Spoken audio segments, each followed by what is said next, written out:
Good morning.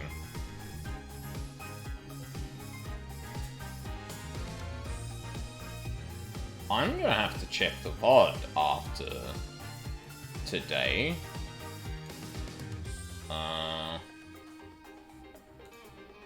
I think...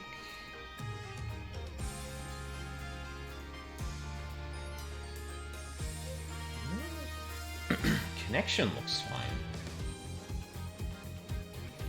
On Twitch, it didn't look like I was online for a second, but then again, the way that Twitch has been, like... I feel like every other month, the way that a Twitch tab in the background of a browser, which has a fluctuation in a stream going live or offline, changes. So, for example, what it used to do for my mod view and my stream manager is that it would, going back to the tab once I started streaming would either reload the video viewer, or the video viewer would detect that the stream is active and start playing. That's why, like, you know, probably a year back or so, you might have heard, like, when I'm starting up and, you know, talking like this, there's, like, a brief echo, because, like, one of the windows, I think it's the mod view, starts playing unmuted, and I need to pause those to make sure it's not just doing that stuff in the background. But, like, I should be a little bit more tolerant to the change in it, but, like, sometimes it'll actually not show I'm online entirely on the page, or show that I'm online, but the stream, but the video player hasn't started, or the video player's had an actual problem and has, like, said, uh-oh, something went wrong, please press to refresh the video player. Yeah. I don't know. Weird shit. And that's going to be especially fun because I can't even use the Twitch highlighter to scrub through the video. I just have to watch it raw and then download it and have to actually do some video editing, which honestly might not be a bad thing to learn, at least like a rudimentary version of it, but like it doesn't sound like there's a rudimentary piece of software for video editing. Like basically what I want to do is take this like 5-hour long thing and reduce it to like probably 4 hours 40 minutes by like chopping off some of the ends. But if you get like I need to find a simple piece of video editing software. It's the long and short of it. Anyway, just like before stream, and the reason this is like happening at around 10:30 instead of 9:30 like it usually does, or well, like I say it should. Me and Mina got to yapping, and I've already got myself yapping, and I haven't even got Mina unmuted in the call yet. So you know, I think it's gonna be a yappy day. How well, Mina? How well, Warfy? I can't stop yapping. You're yapping hard?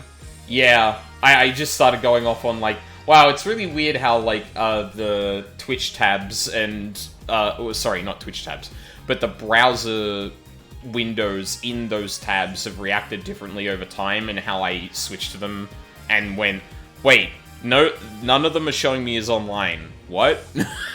I went back through OBS to check I was online, and then I just like got off on a tangent like, yeah, that seems to have changed a lot.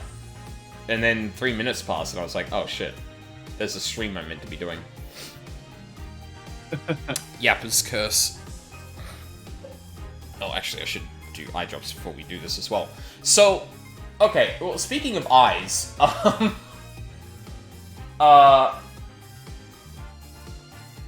starting to think Simon, or Blackwell, and Apollo might be a bit closer to this case than I gave it credit for initially. Yeah. Sorry, I just hit the escape key and wanted to make sure I didn't fuck something up. Just because of that stare down they have? The stare down and well, obviously the eye patch, because I'm like, that seems odd. And also, yeah, like kind of Simon, I keep calling him Simon. Bloody hell. Well, I mean, that is his name. But, You're close with Blackwell... him. Pardon? You're close with him. He lets you. I don't know if that's true.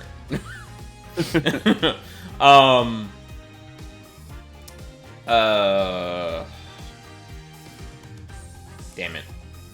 Blackwell's, like, initial opening just being like, nah, or this case is personal or something like that. Like, I can't allow, someone to get away with this or whatever the hell, whatever was going on. Which yeah, like, there's clearly some personal stakes here, and personally, just from the eye patch that Apollo's wearing, I'm leaning towards either very personal stakes or they were there. Which would explain why they were clearly, like, both locked in, and even Athena was like, what the fuck's going on? Like, we're not usually this, like, driven out the gate, but, yeah. And yeah, we've also got, just, you know, ticking time bomb waiting to go off, like, literally in the courtroom as we were going through it, too, so... yeah. Honestly, I'll be glad to get past the part of this game where I have to remember what time shit happened. Because, yeah, like... and it's a shame, because, like, this is probably the most important part to actually recall how these events interconnect with what we've seen so far. And it's been both a very long gameplay time and literal time since that stuff happened. And it might surprise everyone, but given the Twitch VOD shit that's happened recently, I haven't had much time to just go back and watch the stream I said I was going to watch. Because I've had to worry about offloading 700-something videos onto YouTube. Which... The worst case scenario for this is that people are going to spend a couple months backing up all these VODs, and they're going to walk it back and be like, our bad. Oh, if they walk it back within, like, the last, like, 2 weeks or something like that, I'm gonna be so mad. And it's specifically because you can't highlight anything while you're over the cap. Even though they're not deleting things from the cap until, you know, the April 19th or whatever it was. But yeah, it's just like, okay, so highlights are functionally disabled, and I either hedge my bets that they aren't changing course and delete all the VODs so that I can actually still use the highlighter, or I sit around and wait and see if they actually back off, but in that time, I need to find some other way of editing those VODs down. Which admittedly is not a lot of work in the Twitch highlighter, but requires probably another piece of software or me learning how to edit in YouTube, which, I don't know, maybe that's actually the simplest solution. I haven't tried it before, but yeah. They haven't said anything about it since, like, if I remember correctly, I don't think they even clarified anything about the scenario, despite the backlash. They were just like, yep, this is what's happening, and since then we've heard nothing. Which, yeah, I don't know if that means they're, like, thinking about their actual approach, or they're just going, no, it'll blow over, because, like they identified, only 0.5% of streamers have over 100 hours of VODs. Like, okay, sorry, I'm gonna talk about this for a second, because it really, really fucking annoys me. This is straight up gonna just create a lot of lost media. Yep. Like, historical kind of, big moments on Twitch and the internet, people who have passed away that, like, obviously people don't have access to their accounts and shit. Like, there is just, like, an untold amount of shit that over the next few years, I imagine, if they don't reverse course, over the next few years, like, people are just gonna slowly realize the shit that has just been completely lost to time because of that. And, like... Yeah. And, like, on one hand, so, like, and I say this with all the love in my heart, some of that stuff doesn't matter, ultimately, right? Like, if I lost all of mine, I would personally be like, ah, fuck me. But I don't know if that's, like, losing things that are, like, really important. Like, you know, the history of, like, speedruns and world records being broken and stuff like that. To, like, literal things we would want to track through time and history and all that kind of stuff. Like, I'd lose some VODs with some friends, but that's not, like, the biggest tragedy in the world. But at the same time, I would lose all of that, and that means a lot to me personally. And, like, because this is happening in such a scramble, I guarantee people are gonna miss shit. Yeah. They're gonna go through their stuff, or, you know, compel other people to go through their stuff, and they're ultimately gonna miss stuff, and they're not gonna know until someone goes looking for it after it's been deleted.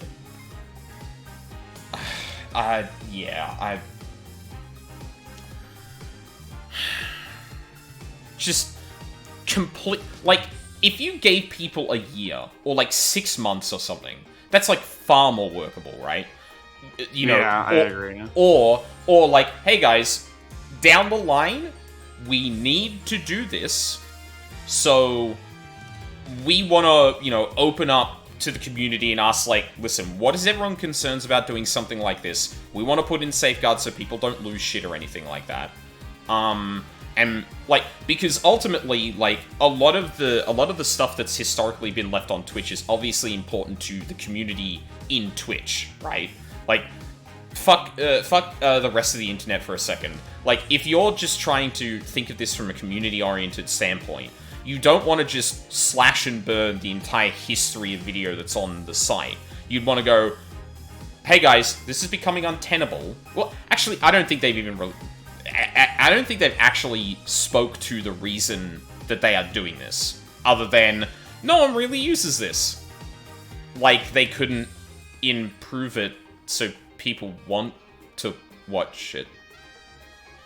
That's like, just the way of corporations. Remember when Twitter did the coolest thing ever and introduced like circles?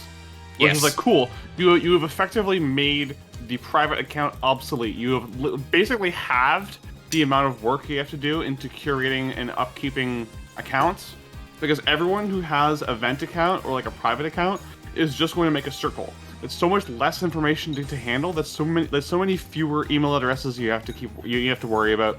Yep. Fewer, you know, logins, fewer account swaps. It's so much less data on your side, and they took it away for no reason other than we don't think people use it. It's like, anecdotally, every single fucking person I know used it, but... Yeah, like... it honestly, something that's been, like, slowly creeping up on me is just, like, I feel like... And this is inevitable with the internet, but I guess, like, it's become more exasperated. Like, the circle of people I interact with, or even aware of them in my periphery, is such a small fucking slice of the actual internet, that I don't think I actually know what the average person using something like... I was gonna say Twitter, but unfortunately that's become clearer and clearer by every day. Yeah. So using something like Blue Sky. Like, and especially when things intrude from outside that circle of, like, you know, people observing things in other, like, effective circles within social media that are just, like, they feel alien in a lot of ways in terms of the thought process used between, say, two posts on the same screenshot. But the idea that makes sense to someone is, like, highlighting to me, like, oh, I don't know the average person on the internet. And, I don't know why that was a thing that needed to be shattered compared to, like, well, obviously I don't know everyone in Australia, and, you know, you could look at voting trends and things like that to maybe gauge people's opinions, but obviously people do things for different reasons, for different logic and shit like that. But, yeah, on the internet, like, I think there was just this thing where it was a little bit more like, oh, I think I understand the average user. But even with all that said, I feel like there is something to, like, having a feature that is not used by everyone. Like, not everyone needed circles. Not everyone needs private accounts. it's honestly, it's a good safety backup. And maybe that's a good enough reason to have it outside of, like, actual uptick in usage or whatever. But, like, no, if people are using it, it's just not as popular. Like, it probably shouldn't just be, there's no reason supporting this anymore, but more like evaluating, is this actually just a niche thing that's nice to have? Or could it actually be utilized more? People just don't know applications to use it in. But it feels like just more and more, it's like, fuck it. And to bring this back to Twitch, I can kind of understand in the sense that they're not going to compete with YouTube for people looking for historical video, right? Like, if I wanted to, like, if the average person wanted to try and look for, world record speedrun from 10 years ago, they're probably not going to try and go to Twitch. First off, because searching on that for something is horrendous. But, and maybe that's just it. Maybe if they updated search functions to be a bit better, like, maybe that would actually work. But, like, the knee-jerk reaction is you go to YouTube. You know, if you want to search something up on the internet, you go to Google. And there's a question of, like, is it worth actually competing on that level or specializing in the thing they do? And I kind of get that. But, like, everything else about the situation just rubs me the wrong way. Like, they're not really being considerate about, like, the amount of video that's going to get lost. They're not really being considerate of the impact this will have on the community. They're not really considerate of the people that do make frivolous use of the highlight feature and what that means to have that removed. Because clearly they didn't think through the use case of what if someone wants to highlight and preserve something while they still have too much video.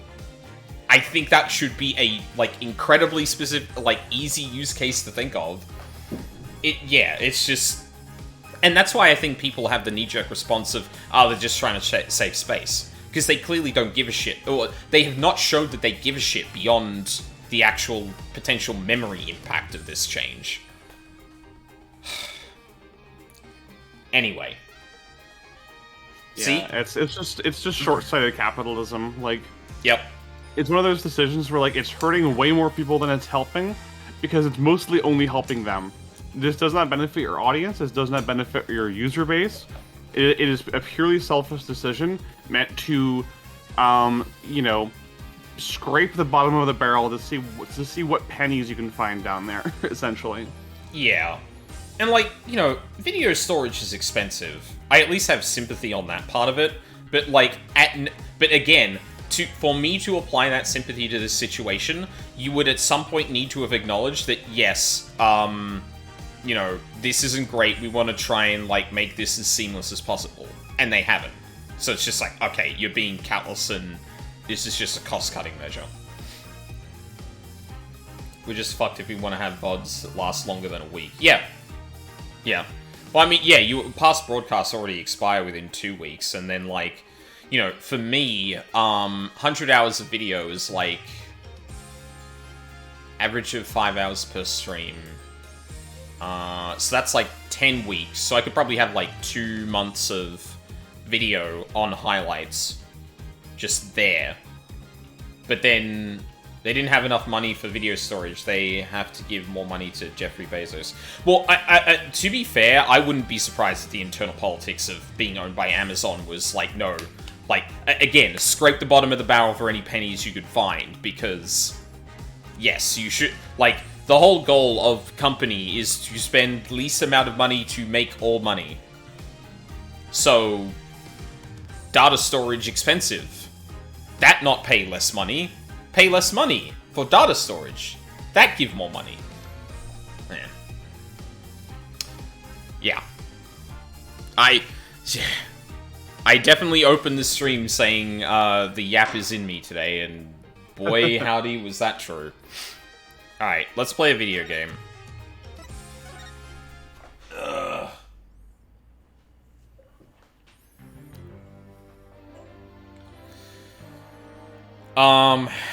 Right, so we were about to cross-examine Starbuck. Last kind of things we were talking about were, I think, moving the body Like, we have the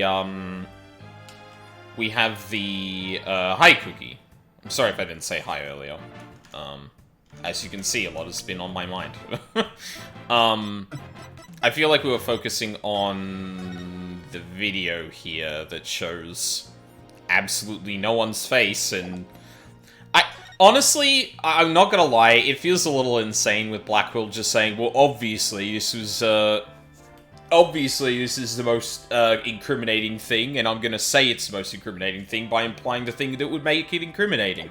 And we're just riding with that, and we're not pointing out, for example, that, like, there's no knife in this picture. I don't know. Honestly, anytime I'm playing Ace Attorney, I feel torn sometimes on looking at details like that, because obviously the game wants you to go down a particular route of thought. But I think in this game in particular, there's been a lot of situations where I've been like, well, obviously, again, the awkward zombie coming. It's like, okay, so this is I'm connecting the dots here, and then the game goes, wait, look over there, and then just runs away before you can make that connection. And it makes sense for Blackwell, because I think one of the lines Athena says leading up to this point is like, yeah, like Blackwell's playing or moving the court in the way that he wants it to. So, like, it does feel appropriate in that sense that he, like, steers the court in that direction.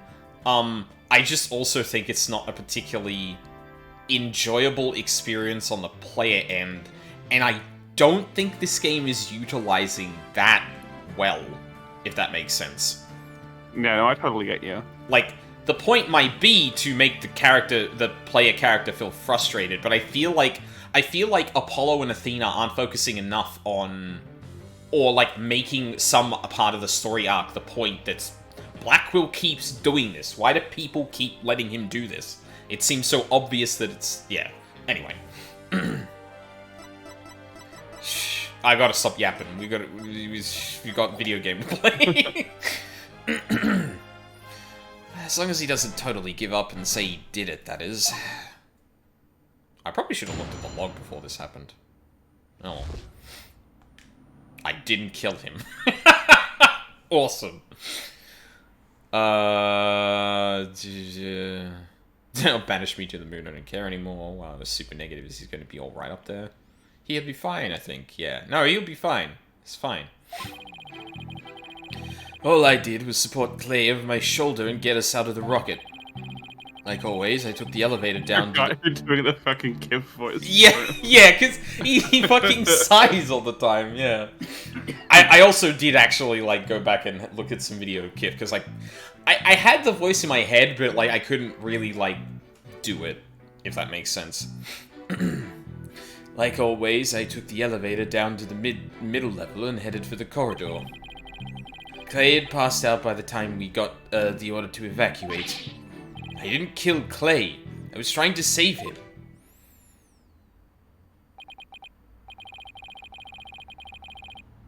So you assert you didn't set off the bombs or murder the victim? Ha ha. Ha ha ha.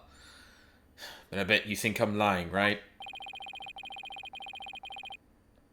I reserve all judgment until after I've heard your full testimony. I love the judge like, so you're claiming innocence, huh? That's novel. Yeah. I'm sure you don't believe me. I bet you don't even believe I'm an astronaut.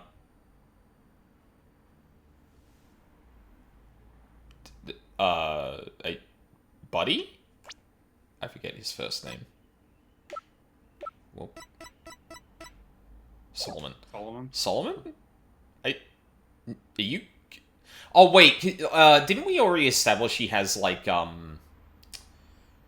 or started to establish that, like, the events of the last trip he took to space had kind of traumatized him to some degree? Yeah, he's got astrophobia. Right, yeah. I don't think the judge doubts that. You wear a suit like that except an astronaut. Don't say it, don't think it.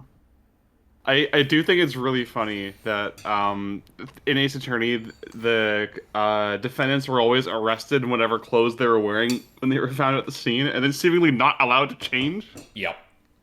So you get really funny instances of like characters being stuck in prison while wearing like a mascot costume or a space outfit or a wedding dress, and it's like Yeah. you Fucking... gotta let them change. You gotta let them get some more comfortable clothing on, please. Yeah. And then, like, you look at, like, Maximilian, and whose makeup has not shifted the entire time, or apart from when he cries, I guess. But then you have to think, like, did he put, like concealer, like, did he put roof sealant on his face after he did that? How is that still perfect? He hasn't had a chance to He's a reapply really, it. really good setting spray. Yeah.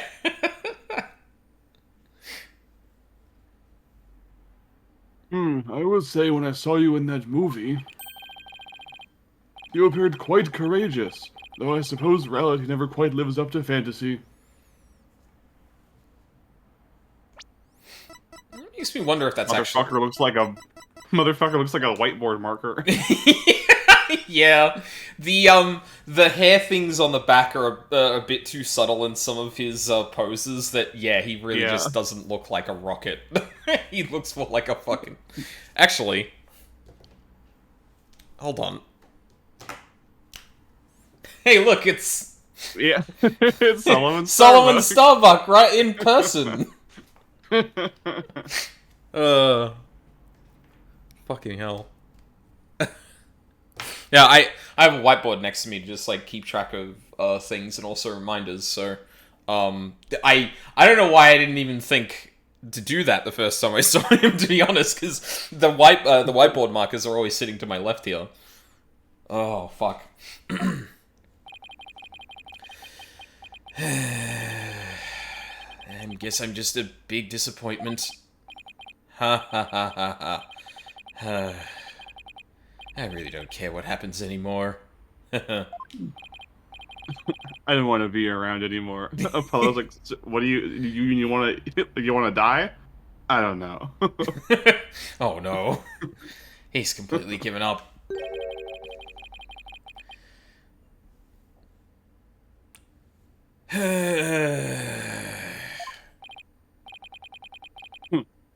What a depressing fellow. Why did that have question marks? Was that a different person? Keep going. You were to join me in the clink. I imagine that annoying sign of yours would rub off on the other inmates. It was him, yeah. Oh, oh my god, that's great. Like how it rubbed off on Prosecutor Blackwell a second ago. Oh no, I've caught it too. Huh? That was Blackwell saying? Mr. Starbuck's testimony contains a glaring contradiction. The question is, what does it mean? Even if Mr. Starbuck is my client, I can't be gun-shy now. It's time to find out the truth.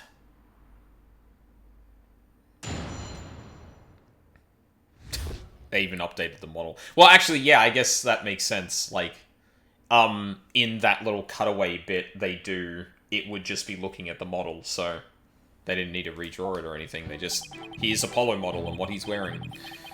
Yeah. All I did was support Clay over my shoulder and get us out of the rocket. Like always, I took the elevator down to the middle level and headed for the corridor. Clay had passed out by the time we got the order to evacuate. I didn't kill Clay, I was trying to save him. Glaring contradiction?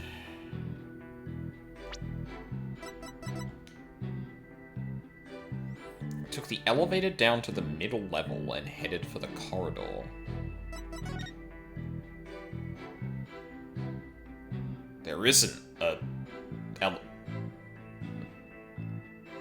Wait. No, there is an elevator. But There is an elevator. But didn't... Oh, fucking...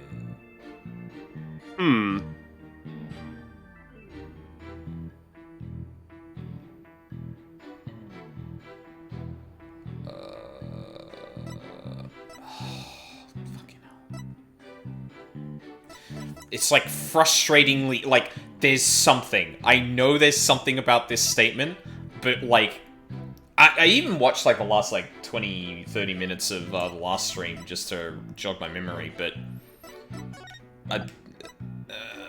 fuck. So read the statement from Starbuck out loud again.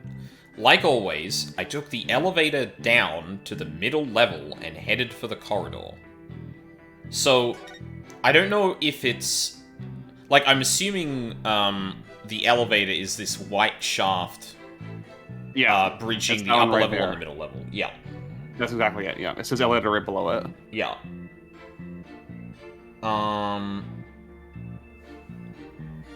Right. Headed for the corridor. So he's claiming he was on the upper level. Well, they were on the upper level. They moved down to the middle level, and then via the elevator specifically. Yeah. Explosion sparked a fire on the second floor of the main building and the middle level of the launch pad near the elevator. He couldn't have taken the elevator after the bomb went off. Yeah. Objection! Mr. Starbuck, I need your testimony to be as accurate as possible. Was I not being accurate? No, because it's impossible for you to have taken the elevator down to the middle level. What makes you say that, Mr. Justice? Please recall where the bomb went off in Launchpad 1. Also recall that after the explosion, the middle level elevator was engulfed in flames.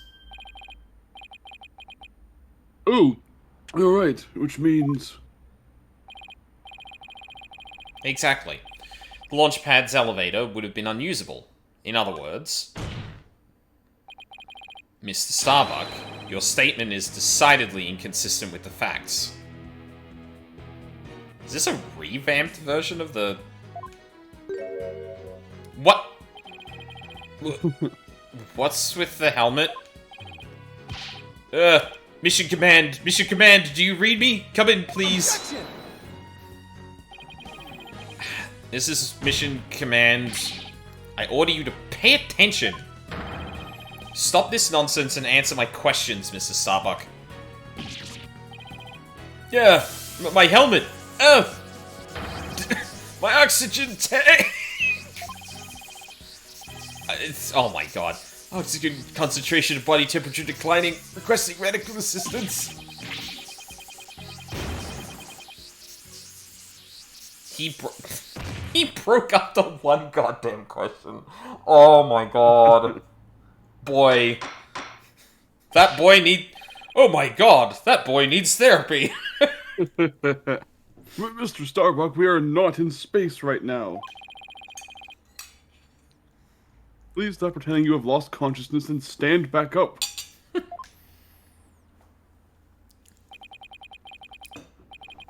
I apologize, Your Honor. I forgot I was still on Earth. I feel like we all just got a real glimpse of Solomon Starbuck the astronaut. Yeah, he seemed more like an astronaut now than when he was doing all that sighing. Mr. Starbuck, could you please explain the inconsistency in your statement about how you use the middle-level elevator? I was nervous and I said the wrong thing. I'm sorry. I actually took a different route, I think. A different route?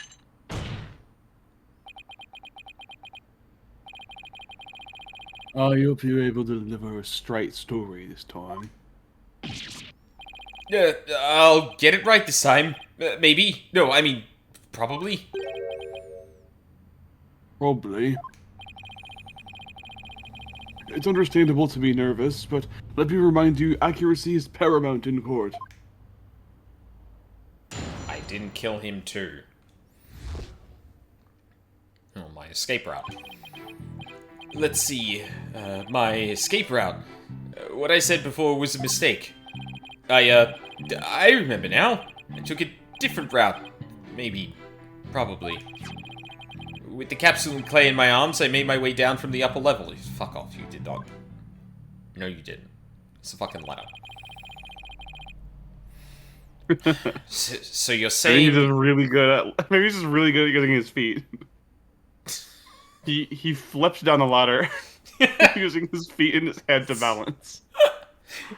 he just he walks towards the ladder and just like walks down it with both Yeah. things up on his arms. Uh, so you're saying you escaped without using the elevator? That's right. There's a ladder that spans the upper and middle levels. Please have someone other than Apollo actually poke the contradiction in this statement. I used that ladder to get to the middle level. Luckily, the fire hadn't reached the ladder, so we could make our escape that way. And the capsule you mentioned. I suppose you mean the thing next to Mr. Terran here? Was the capsule that important that you'd risk your life to take it with you? It almost goes without saying, but yeah, that capsule contains asteroid samples. Therefore, it's invaluable as research material. With his spacesuit on, Clay weighed a ton, but securing the capsule was also important. I need you to answer to the best of your ability. Mr. Starbuck, please remember that your verdict is riding on your testimony. Oh, there it is. Maybe I am guilty after all. I wonder if you can see the stars in prison. But it's more comfortable than a spaceship.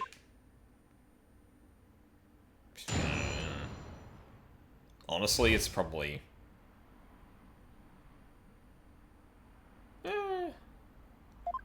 I could see an argument for either. I don't know, spaceships seem like claustrophobic by necessity, which makes me think that you wouldn't have a lot of room to really be and exist up there. Yeah. Alright. Okay, where is the evidence that this man only has 2 arms? I guess I could just...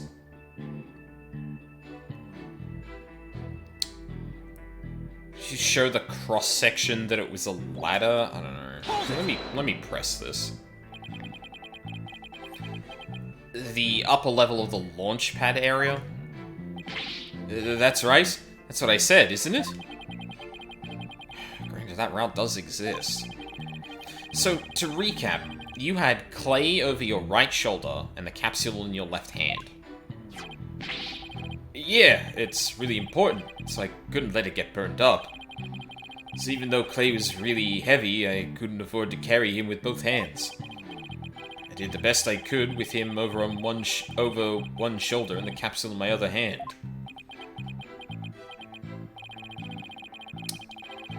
I don't think the meaning of what he's just said has hit him yet. You know what you have to do with that statement? Justice don't know. It's like, what, Blackwell? You want me to prove that he only has 2 arms? Yes. I'm not doing it. Yes, I know. Oh, come this far. Turning back now. It's time to present some evidence. Like, yeah, this is one of those contradictions. It's like, it's so obvious that I'm sitting here going, what? What do What's the catch? What's that?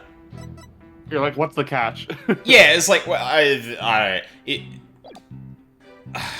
well, and not even what's the catch. I'm just like, how do I prove that this man couldn't climb down a ladder? Like, I guess he's not saying it was a ladder in his testimony, but he did say it after the testimony, but no one brought it up, and that hasn't been, like, yeah, I don't know.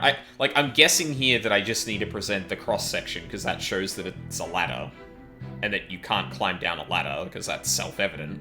Well, with 2 things in your arms.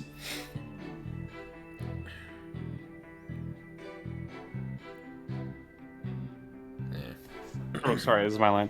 Yeah, you're all So, Mr. Starbuck escaped with Clay in the capsule, which means... It's just like in the footage. I can see why he couldn't run, though. Must have weighed over 200 pounds just by himself.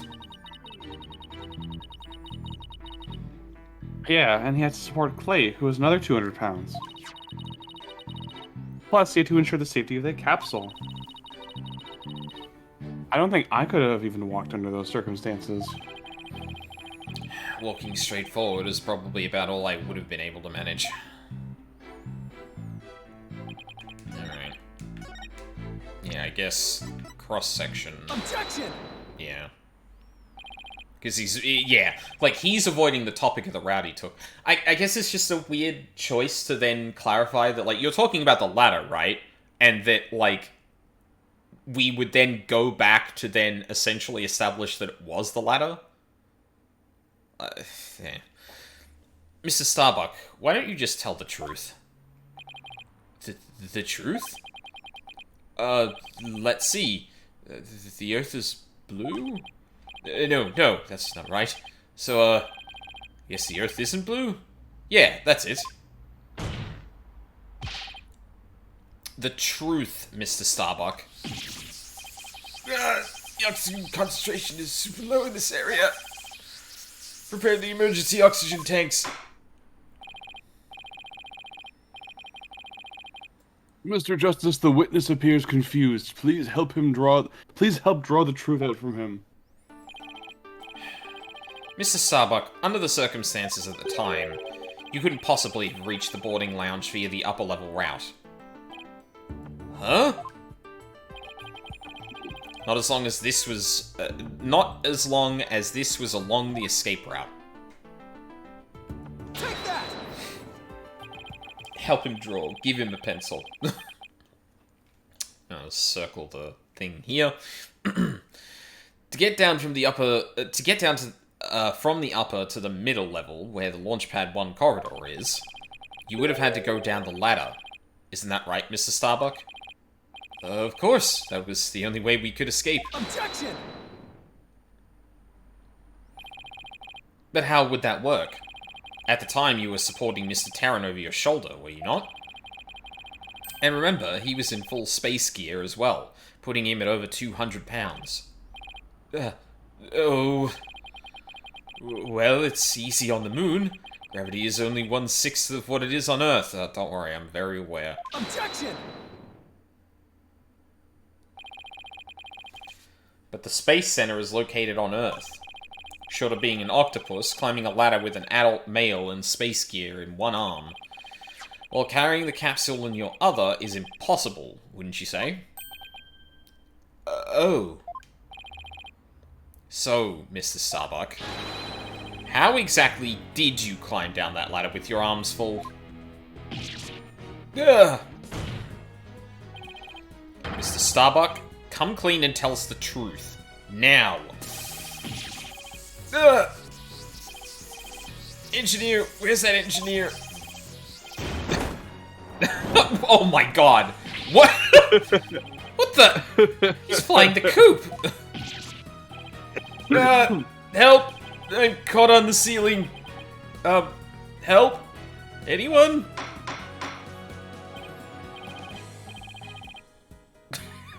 Bailiff, prepare the cherry picker. We must launch our rescue mission at once. Why do you have a cherry picker? Ah, that's one way to take off while being questioned. I'd rather prove his innocence so he can go to space again someday for real.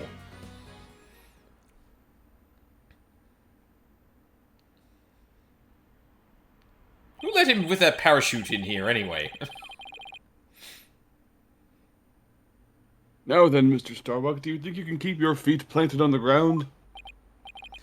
Yes, I apologize for losing control. Are you ready to tell us the truth? Not that. Anything but that. What is going on? This isn't the Mr. Starbuck I know. It appears Spaceball is prone to deception. Witness. Yes? I thought your story odd, but perhaps the inconsistencies can be explained as a result of a medical side effect.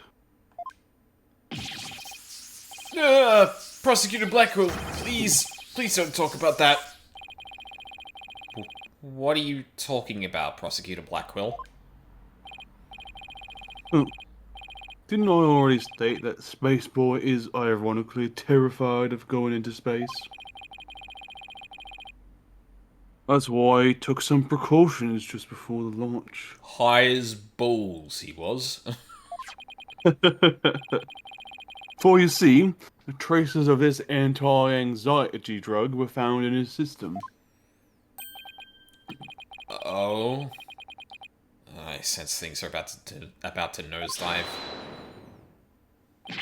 You got it all wrong. I told him during the investigation, too. I don't know anything about any drugs. I never took any medication, I swear. It's found in his system, but he doesn't remember taking it? How could that be? Somebody must have slipped them to me. But I guess maybe that's why I don't remember. Because of the side effects? Yeah, that's why I don't remember much about what really happened. What?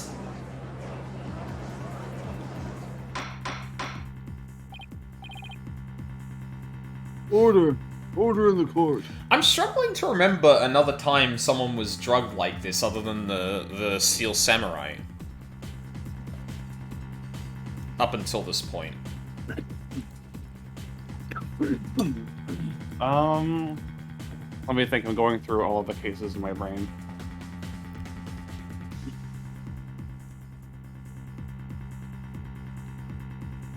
I'm actually kind of surprised, because oftentimes that's a big, or that's a bit of a tropey crutch, whatever you want to call it. I guess Maya was drugged, right? In 2-2. So that Mimi Miney could impersonate her. Oh, I suppose that's true. She was put in the basket. Yeah, you're right, you're right. Well, I guess the unique thing here is that they weren't, or in this case, the person was still, like, somewhat conscious. They just might have, like, yeah, not been able to perceive what was really going on. But yeah, like, I was just thinking about, like, wow, I'm surprised drugging people hasn't come up too much in this. Because, like, even in the instances where they're, in, the yokai case, wait, no, was someone drugged then? Yeah, both. Oh, no, they were QB too, yeah. Tenma were drugged, yeah. Okay, yeah. Never mind. Still remarkably low considering how often that is, like, a very easy way to get someone looking suspicious about a crime is by, like, essentially drugging them and making them appear like they have no alibi and things like that. Or, you know, setting them up to look like they did it. We can't get any useful testimony out of him if he doesn't remember anything. Well, that certainly explains why his testimony kept changing. Why didn't he just tell me he couldn't remember? I guess he didn't want anyone to find out he was terrified of going into space.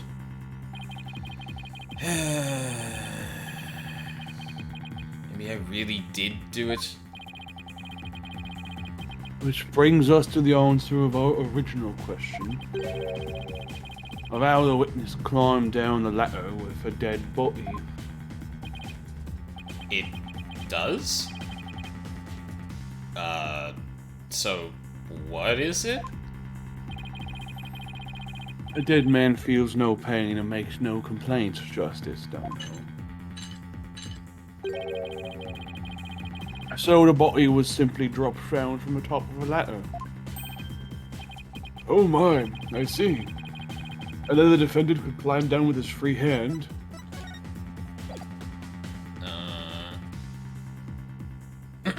We don't have any evidence of bruising or anything like that. Objection! Drop the body down? Who would do... Oh my fucking god, Apollo. Who would do such a disrespectful thing? Besides, dropping the body down would leave marks on the body itself. So you are capable of quick thinking. Yes, you are correct. Although I guess he was in the spacesuit?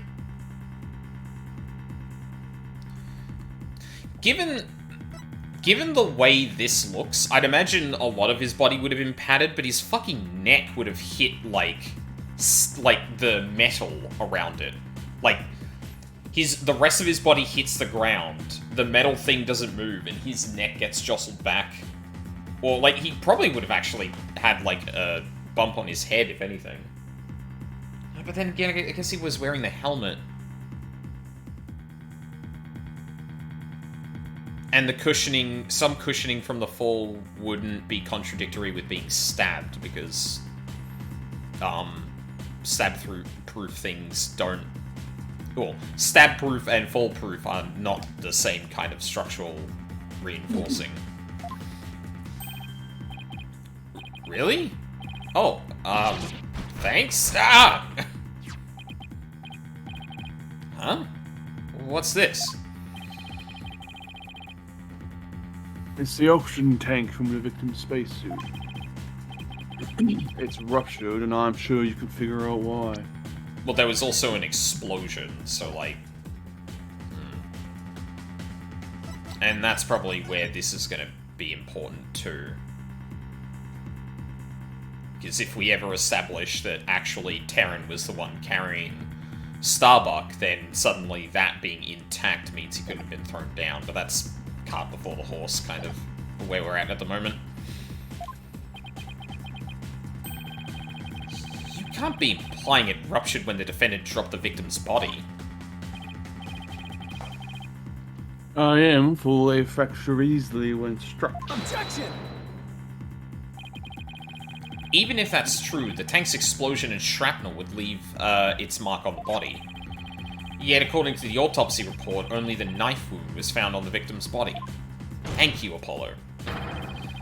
You're clearly grasping at straws with this line of reasoning. Silence! A spacesuit isn't heavy for the sake of being heavy, Justice Dono. It includes the latest technological devices and is made of the fabric of tomorrow. This fabric is made to protect us astronauts from the danger of space. So falling a few Earth yards would hardly leave a mark on the wearer. Objection! Then shouldn't it be impossible to stab someone through it as well? No. It should, and yet, through sheer coincidence, a knife slipped through a weak spot in the suit's structure and found its way to its target.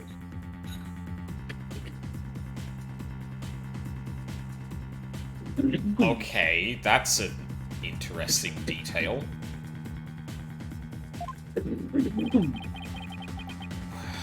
What are the chances? You forget that our killer is an astronaut himself with knowledge of how the suits work. He's got me there. And now my argument has been proven. Spaceboy killed a victim in the rocket and then dropped his body from the upper level. After climbing down, he shouldered the boy and made sure the camera recorded him. Hey, can we cut back? Hey, real quick, can we cut back to Starbuck real quick? I'd like to see something.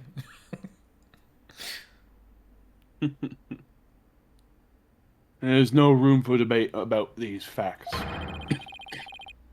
It is clear that Solomon Starbuck is the only one who could have killed Clay Terran. Ah! Yeah, report regarding the astronauts' oxygen tanks. Consider it my send-off gift. Feel free to use it as payment to cross the river Styx.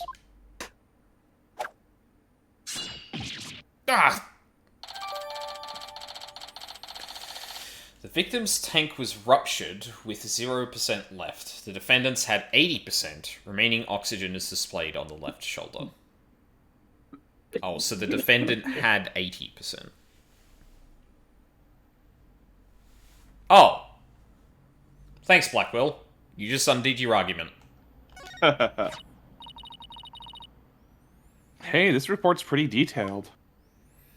Display on the astronaut's left shoulder shows the oxygen remaining. After the incident, the victim's tank was ruptured and the remaining oxygen was 0%. The tank belonging to Starbuck, who claims to have carried the victim, said it was 80% full. Tanks were functioning properly at the time. Let's see. The display on the astronaut's left shoulder shows the oxygen remaining. I guess that means these glowing cyan digits represent the amount of oxygen in the tank. I'm done for.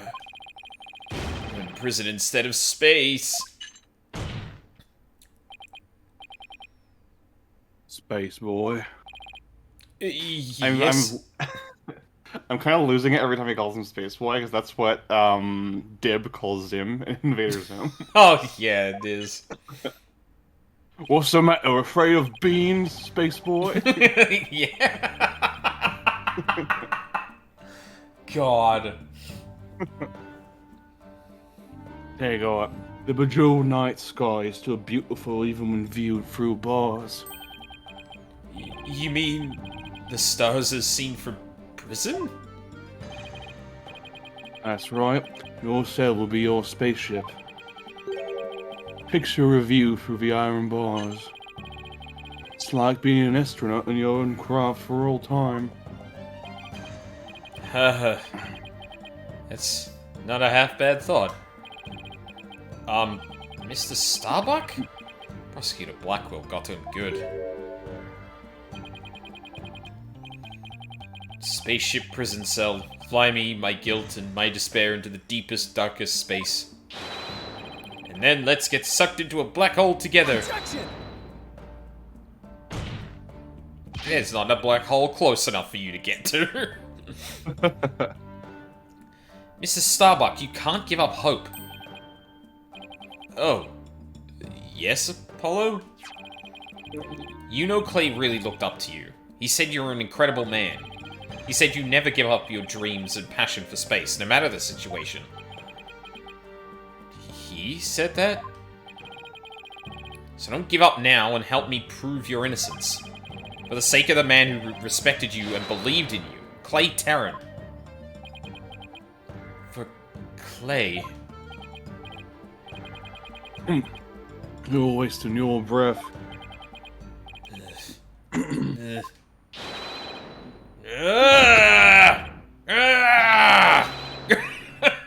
Holy shit.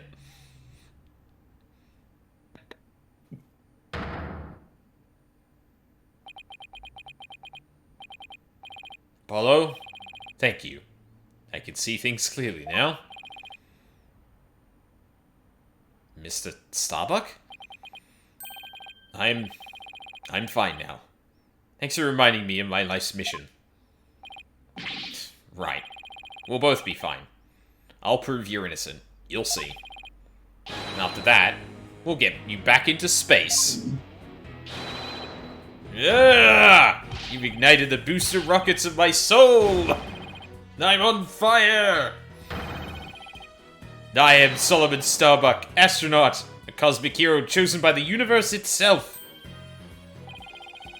This is no time to be whimpering and crying. I can't let you and Clay down. Honestly, there's a little bit of fucking, Fulbright leaking into him now, but that's how my confident voice do go. Boulder Dash. Poppycock. Absolute garbage. Flim Flam. The sun, the moon, all of space is calling me. Solomon Sol Starbuck. Ready for launch. Begin the countdown. 5, 4. 3. Silence. Oh, god damn it. 2. 1. And then the bomb goes off.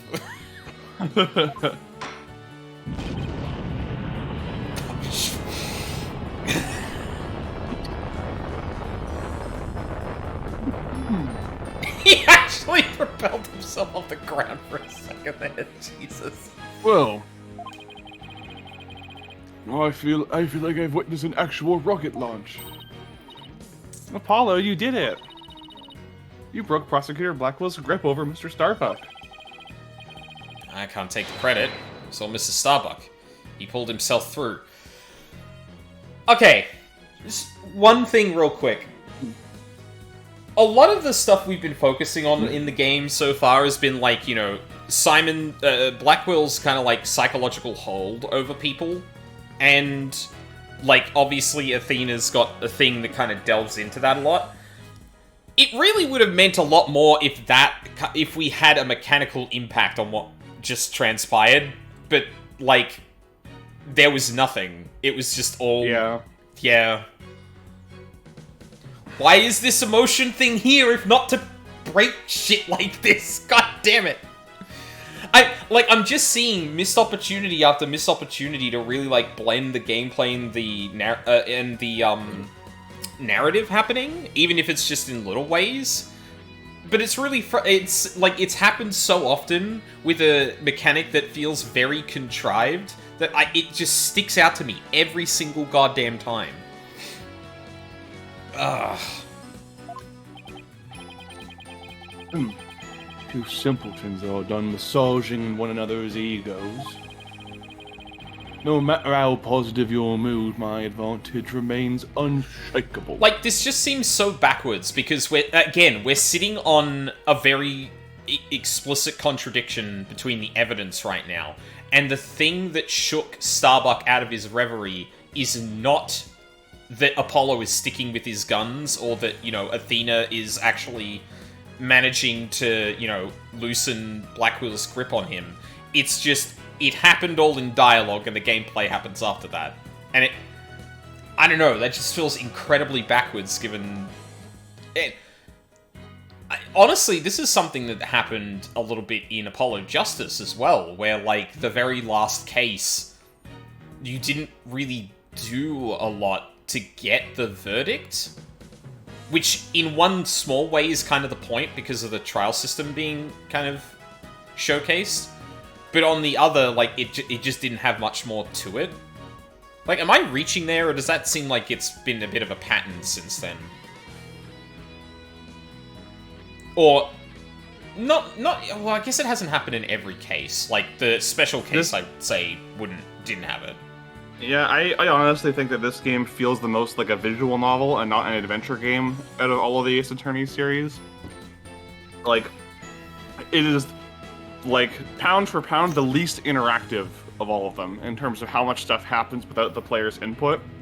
Like, it's easy to disguise because of the way that the cases are structured, but sometimes, like, the last case, the confrontation with Professor Means was presenting two pieces of evidence. That was it. As soon as, from when he takes the stand onwards, you present two pieces of evidence. You have the very brief, like, recollection part, and then the rest is just dialogue.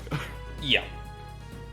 Yeah, like, they're basically just visual novels at this point, and like that's okay. Like, as long as the characters and story remain strong, I don't care that much. But it's still a shame. Like, it feels like the mysteries are written such that there's not enough room for player input, because they have to kind of put you on rails to appreciate, so that you can appreciate, you know, how complex and crazy they are, instead of being able to, like, actually solve them yourself with your own input. Yeah, and I would say from a narrative design perspective, it really feels like the mechanics and the narrative have taken a bit of a diverging, or have, like, kind of diverged from one another. Whereas, like, in previous games, it felt like to even get to the, like, you know, those emotional moments and stuff like that, you had to do something as Phoenix, using the mechanics of the game to either, you know, get someone innocent, or prove that someone's been lying, or prove that a person's delusions about something that's happened to them isn't the case. Like, it felt like the player's ability to read the situation, present the evidence, is the impetus for all of that. But this is a perfect example of, I think, the way this game has started, or the series has started to drift into, where the emotional moments and those revelations are kept somewhat separate from the actual mechanical, like, doing of unraveling those things, if that makes sense. It was a horrible way of phrasing that, but like again, as an example here, it's like, you know, the whole situation looks hopeless, and Apollo is trying to get Starbuck out of his reverie. Like, I can picture almost verbatim a line from the original Ace Attorney trilogy that's like, I've got to prove to him that XYZ to get him out of this. But it feels like we're now doing the opposite, where outside of the mechanics, we've managed to re-spark Starbuck's confidence in himself, and then afterward we're going to do the case, if that makes sense? Or the mystery, rather? Yeah, it's just... like, I don't think the division of how this is actually working is necessarily bad, but the one thing I would say is that it just doesn't feel as weighty in terms of the player's involvement. And I think that... I don't want to say that's, like, just bad, but I think in this case it's strictly a bad thing. Because it makes you feel very disconnected. Like, again, like you said, you're on rails, and I'm just kind of sitting here, watch the dialogue going, oh, now we're going to talk about the thing I thought of earlier that was pointed out? Yeah, I don't know. Okay. I have but to wait for the final guilty verdict. Isn't that right, Your Boldness? Can't let up now. I have to stop Blackwell. I have to see this through. Mr. Starbuck just has to make it back into space.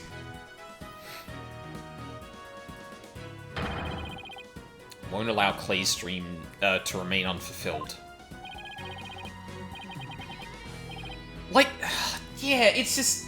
imagine this moment, and, like, the entire thing is, like, actually, like, nosediving, and Apollo's, like, actually trying to think through it now. But instead, we've got the triumphant music like something great has already happened, and then we have this weird, like, reminder of, like, oh, but we're not out of it yet. And not because, like, we're slowly making our case, but rather that we've avoided talking about the case. Oh, man. And I definitely didn't have this feeling with earlier games, too, and I don't think it's just like I've seen the games, or I've seen the way this game works enough to start seeing through it. I genuinely think this is just, like, actually diverged in a way that's, like, undoing the, working the player into, having the same, or having... what's the word I'm looking for here? Like interactivity? Yeah, like the player is actually involved in the things that aren't just the puzzle, but like the player is the one that needs to sit here and think like, okay, how do we destroy Blackwell's argument to make it so that Starbuck has some spark of hope? Like, not only narratively does this not make sense, but also... well, actually, yeah, I guess I should emphasize that. Narratively, this is a bit weird, because, like, we appealed to Starbuck that Clay is really important to him, and I think that was the point. But then we're going back to but right, Starbuck still needs some hope from the logical side of things, and maybe like, sorry, I'm getting too bogged down in like what I could do to rewrite this. I want to just state like where my head's at. Yeah. Sorry, man, scatterbrain. Now I'm trying to like reorient what I'm saying.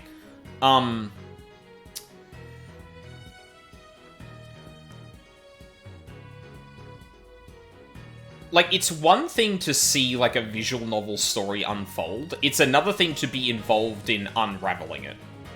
Yeah, exactly. That's what I was saying before about the difference between an adventure game and a visual novel. An adventure game is you are progressing the plot. You are the one who are making things happen. You are the one who are making decisions. There are fail states. There are, like, pain points. It's possible to, mess up and lock yourself out of something, or... it's possible to, get stuck. Visual novels aren't like that. Visual novels are you just click the A button and you read one line after the other, and that's perfectly fine if that's the kind of story you want to tell. But this series kind of drifted from an extreme example in an adventure game where you have to do lots and lots of presenting evidence, and there are multiple points where you can fuck up, including multiple instant game over things if you fuck up. Yeah. I'm immediately thinking of that there's one part in Turnabout Big Top where you get an opportunity to press one statement, and if you press the wrong one, your entire health bar explodes. Yep. And the exact same thing happens in the Stolen Turnabout, where you have to present whose fingerprints would be on the stolen urn. And you get one shot, and the game doesn't prompt you. The game doesn't say, "Oh, there's only one person's prints who could have been on it," or whatever. It just says, "Think, idiot." Yeah. Present the right one, or you're done. Yeah, exactly. And the thing that happens when these two things kind of drift apart and the gameplay is a bit more separate from the narrative is that the player's actions don't have as much, like, stakes behind them. And that's what I feel like Ace Attorney did really well, is that the entire case is weighing on you, the player, connecting the dots here. And it feels like that. Characters are saying, like, Phoenix, you gotta get this, like, either this real bad guy's gonna go get away with some shit, or you're letting down your client if you don't figure this out. And it feels like the player is put on the spot to try and think that through. Whereas here, I'm like, the emotional moment happens, and I'm like, oh right, we need to solve the mystery too. And that's just such a shame, because I feel like the earlier games blended this together really well. Yeah. Yeah, it's bizarre, and thankfully they do walk it back a bit in the next game. The next game, it's still more handholdy than the first trilogy, but there's far less prompting of you to present certain evidence at certain times, and the difficulty balance is overall higher than in this game, which I appreciate. That's cool. Ironically, the easiest case in the next game is probably the DLC case, which chronologically takes place after the end of the game. So the last case you're likely to play is also going to be the easiest one you play. Oh, wow. Yeah, that's strange. Which, I feel like it was the opposite for this so far. I feel like... Not that the DLC case was, like, difficult, but it was definitely a lot... It was definitely kind of like a zenith of, like, the complexity of the mystery being told. And a lot of the kind of, like, recontextualizing you needed to do at certain points. Anyway. Yeah, it was interesting. I like it. Yes. If the only people at Launchpad 1 were Clay and Mr. Starbuck, and if Clay was already dead by the time this footage was taken, then the only person who could have killed him is Mr. Starbuck. So the only way to counter Blackwell's argument is if I can prove that Clay was still alive when they arrived at the boarding lounge. In which case, I should be able to find some contradiction in the evidence itself. Which I am literally staring at as we speak. Now, let's see. About this data that we just received. Oh my fucking god. Jeez, you weren't I haven't really felt too handheld in the game, honestly. And maybe that's because the option for the auto-prompting is kind of off. But, like, this is one of those things that in the earlier games would be just dropped in your lap, and then someone says, now contradict what's happening. And you'd be like... Yeah. Okay, let me look through every piece of evidence I have to see if I can join something together. Whereas this, it's like, I need to prove that at this point, this person was still alive. The last piece of evidence I got has all this information about it. It's like... I feel like even if I didn't figure this out, I feel like I wouldn't have earned it. And I think that's also another mark against the game here, where, like... Yeah, we're a long way from... Ace Attorney 3, the recipe for a turnabout, the final piece of evidence you have to present being unintelligible if you're colorblind. Yeah. The game never says anywhere in the text what color the bottles are. Yeah. You just gotta figure that shit out for yourself. Yeah. Oh my god, I forgot about that. About this data we just received. It supposedly proves that Mr. Starbuck dropped Clay's body in Launchpad 1. I'm going to prove that false, then there must be something I can use here.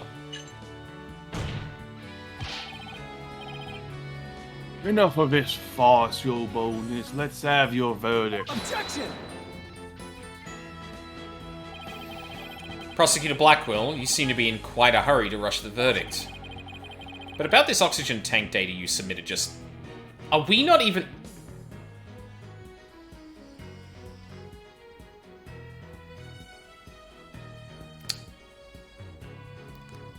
About this oxygen tank data you submitted just now. It says that Mr. Starbuck's tank had 80% remaining, while Mr. Terrence had 0.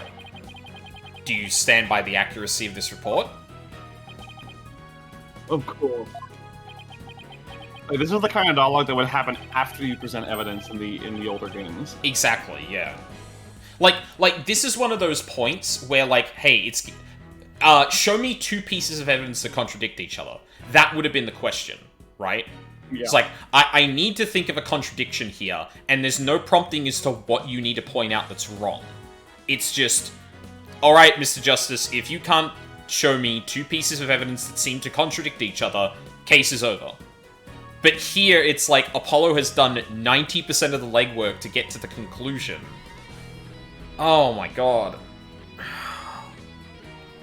And the thing that really gets me here is, like, I haven't felt that much in the earlier cases. The fact that I'm feeling this more in a later case feels even worse, because, like, I feel like I should be being challenged more, not that the game is doing more work to make the same amount of work for the player, if that makes sense. It's like I love visual novels. Some of my favorite games of all time are visual novels. But I don't play Ace Attorney to play a visual novel. In the same way that I would be pissed if I played a new Zero Escape game and all of the puzzle rooms were gone, you know? Yeah. Or if you went and played, and I haven't played this personally, so I can't attest to it, or if you went and played Yumineko and suddenly it had, like, Danganronpa-style court trial mini-games and shit. It's like, it's not what people go to those games for. See, I don't know how much mystery... I know Yumineko is, like, a visual novel's visual novel. So I don't actually... It is, like... It's like 6 or 7 chapters, and each of those chapters is, like, 20 hours. Yeah, and, like, in terms of gameplay, I'm pretty sure it is literally just a visual novel. Like, I don't think there's much player input. I can't obviously speak to that, but I feel at least confident enough to say if there were Danganronpa mini-games in it, that people would probably feel like it took a massive shift. Yeah, exactly. Ironically, I wish Danganronpa was more of a visual novel. It does over-gamify some of that stuff, that is definitely true. Like, the standard, like, agree like the or fucking... disagree. Yeah. Sorry, go on. That's just good. I like the standard, firing a truth bullet to disagree with a statement or to agree with a statement. I do not like whenever it makes me drive a car or play Hangman or... Yeah, I was gonna say, like, it's a pretty big indictment on how much the game feels it needs to gamify things, that it needed to do several iterations on Hangman to make Hangman feel good. How do you fuck that up? I just love that one Sung Wong Cho tweet where he screen caps the intro to the second game's Hangman Gambit. It's like, introducing improved Hangman's Gambit. He goes, that improved is doing a lot of legwork there. Yeah, because that's the worst one. Even V3's is bad. Like, oh god. Yeah. Wait. If I were Kodaka, and like, if I were Kodaka and I were making another Danganronpa game, and Lord knows this man is still making Danganronpa games, even after V3. He is essentially making Danganronpa again, yeah. No, you're right. It's like, you can not call it Danganronpa, but when Tribe 9 and 100 Line Academy both have scripts by Kodaka and art by Rui, those are just Danganronpa games. Like, yeah. You're not doing enough to aesthetically or narratively distance these games from... the Danganronpa series. Hell, Raincode. Raincode is also a game written by Kodaka, art by Rui. The plot is about a series of quirky characters who are stuck in a location and get picked off one by one as you have to solve mysteries regarding their deaths. It's like, oh my god, bro is redeveloping the wheel. Imagine if Leonardo da Vinci painted the Mona Lisa and then spent the rest of his career just drawing the Mona Lisa in different outfits. Yeah. And she's still making the same face in every one of those pictures. Like, The Mona Lisa's face is his version of Rui's taking around a power stance. Yeah. Oh god. Sorry, real quick before we get off this topic. V3's Hangman is the one that swept through all the letters that were drifting left to right that you couldn't see unless it was like a radar sweep or something. Am I remembering that correctly? I think so, yeah. Yeah. I think one was just the words floating by, and you had to just the letters floating by, and you just had to pick the letters that fit into the word. Yeah. The second one was like you had to the letters were flying at each other, and you had to make them collide. Oh yeah. In order to make Jesus them count. Christ.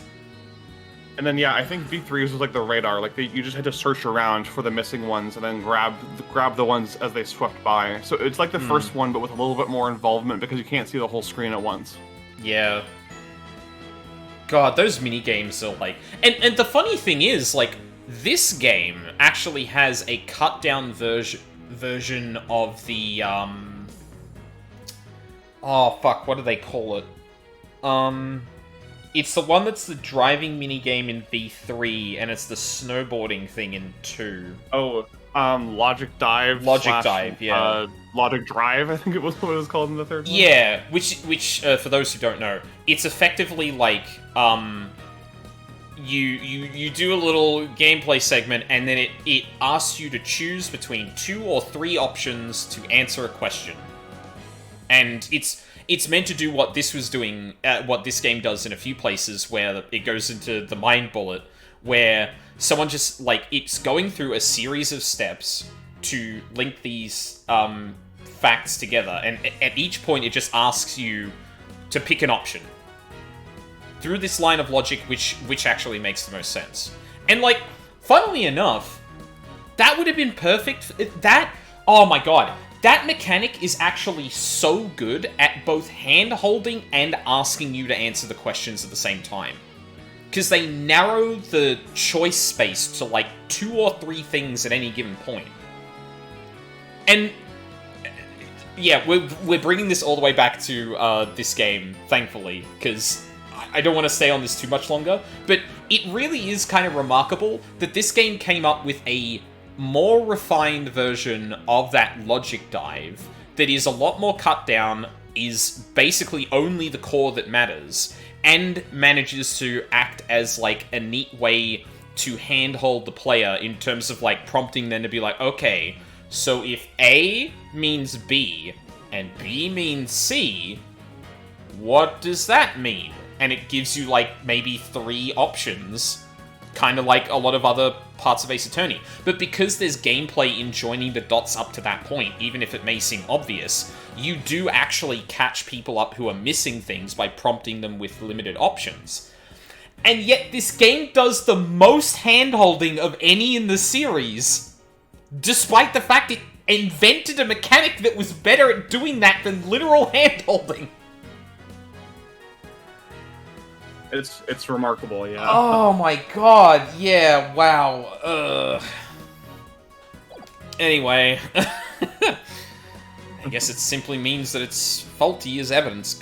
Well, then I guess it simply means it's faulty as evidence goes. You will explain what you mean, Justice Dono. It's simple. This evidence contradicts the facts of this case. Take a look. Bro, come on! Athena! Oh my god.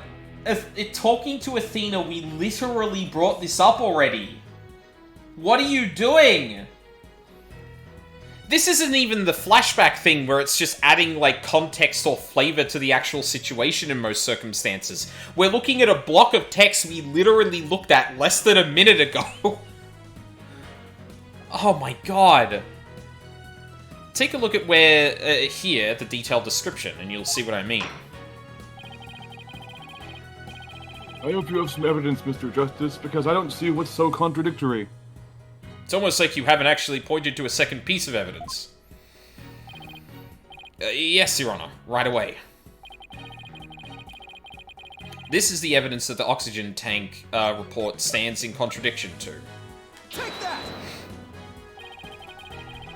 And how does this evidence present a contradiction? Problem is this part here. Take that! Hang on, I need to see something real quick.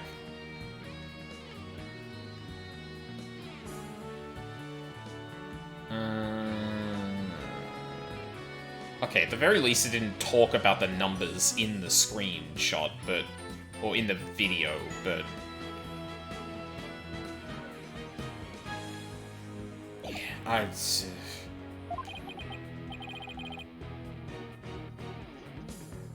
It appears to say 50. Oh, I don't think I even said the thing. Note the remaining oxygen in Mr. Starbucks' tank as he carries vegetarian. Yes, but according to our data, our client's tank had 80% missing. Or, sorry, 80% remaining. The oxygen in the tank increased? I see Your Honor finds it as strange as I do. It's bad enough that there is a contradiction, but the increase in oxygen is beyond illogical. Oh my, you're absolutely right. What's going on here? Silence!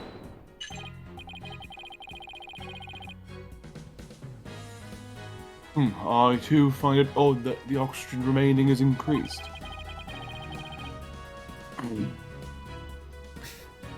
It would be as odd as if my rations were to increase.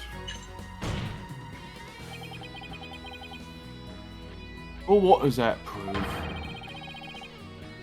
It doesn't change the fact that it is the defendant carrying the victim's corpse. Objection! I'm honestly also, if Blackquill is ignorant to the possibility we're about to point out, and the point of that, and that's not like the point of this bit where like Blackquill is actually so like gung-ho about getting this case done, as opposed to just not really giving a shit about what happens and actually kind of like just taking the hits as they come, I'll be not happy, because this being the thing that makes Blackquill finally like actually, or have the first break in this case where he doesn't know what's going on, would be fucking silly. I'm gonna bet you don't get more rations because you don't abide by the rules. Either way, the oxygen remaining shouldn't increase, just as your rations don't increase. Therefore, this new information is critical. We can't overlook it. Silence! In that case, you have an answer as to the riddle of the mysteriously increasing oxygen. You had better not disappoint, or I'll declare the inconsistency as mere equipment malfunction.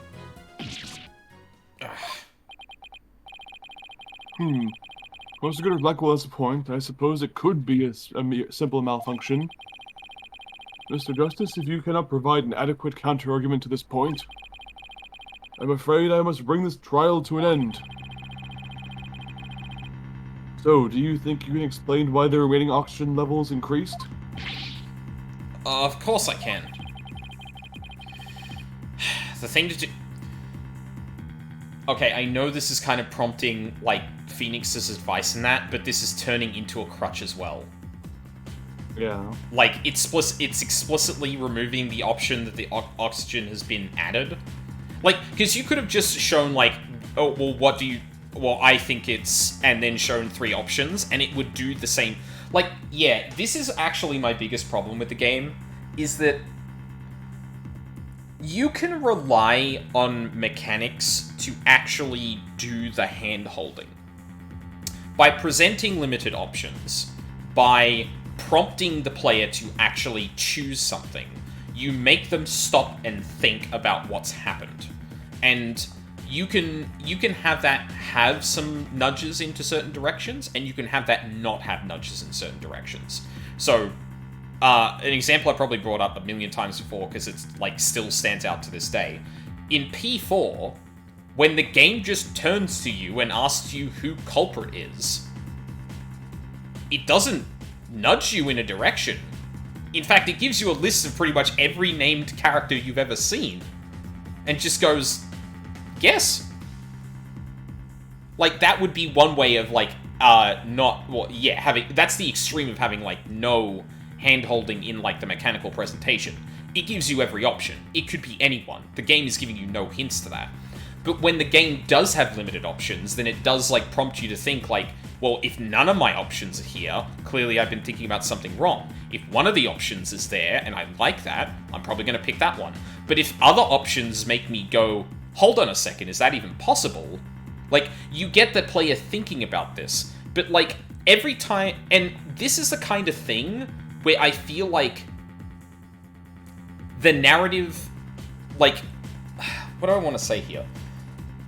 Like, this is a cool narrative moment that we internalize Phoenix's, like, thought there.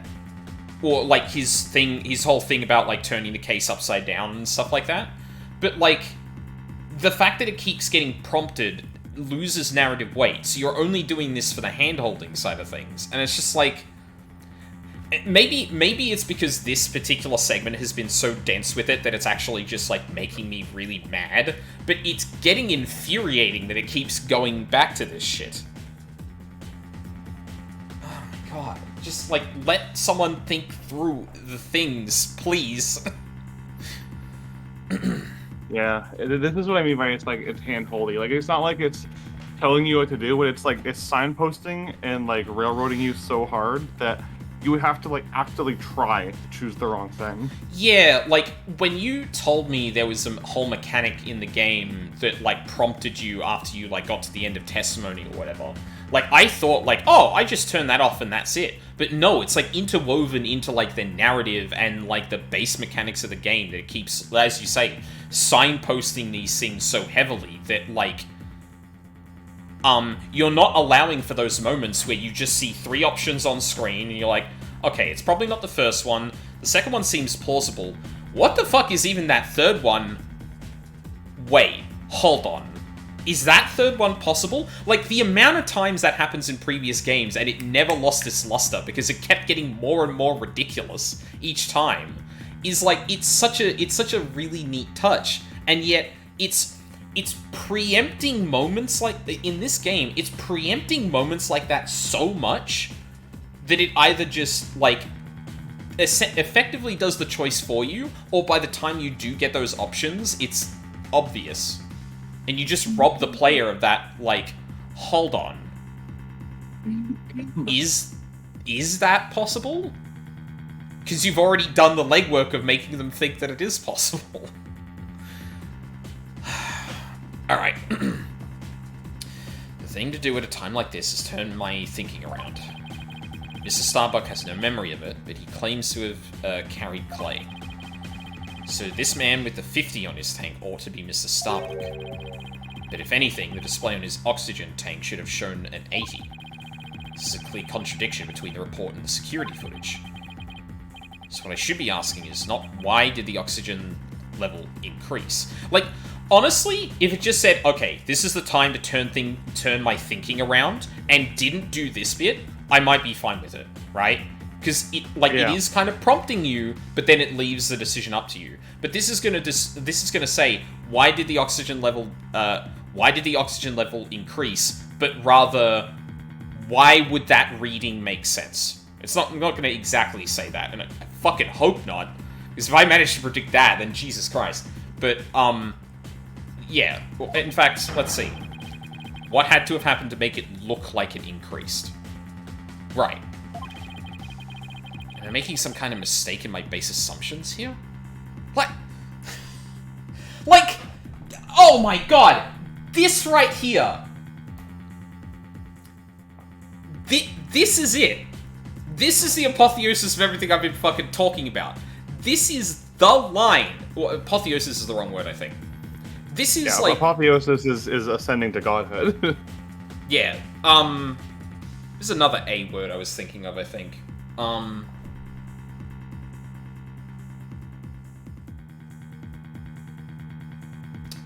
No, forget it. But this, right here, is, like, the problem with this game, I think.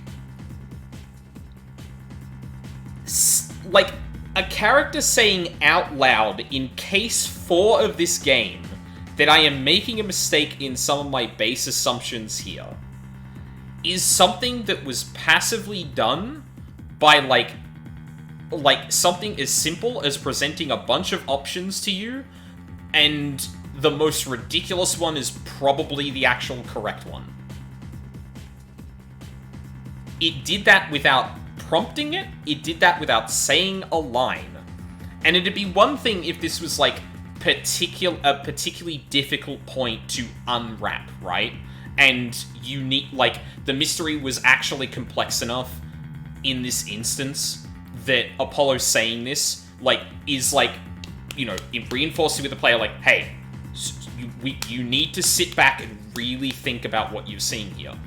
But, like, this has been, there have been so many lines demonstrating the actual problem here since since, like, 10 minutes after the evidence actually dropped, because we had to have the narrative moment to prompt you to feel good before actually solving the mystery, because why would we intertwine those two things?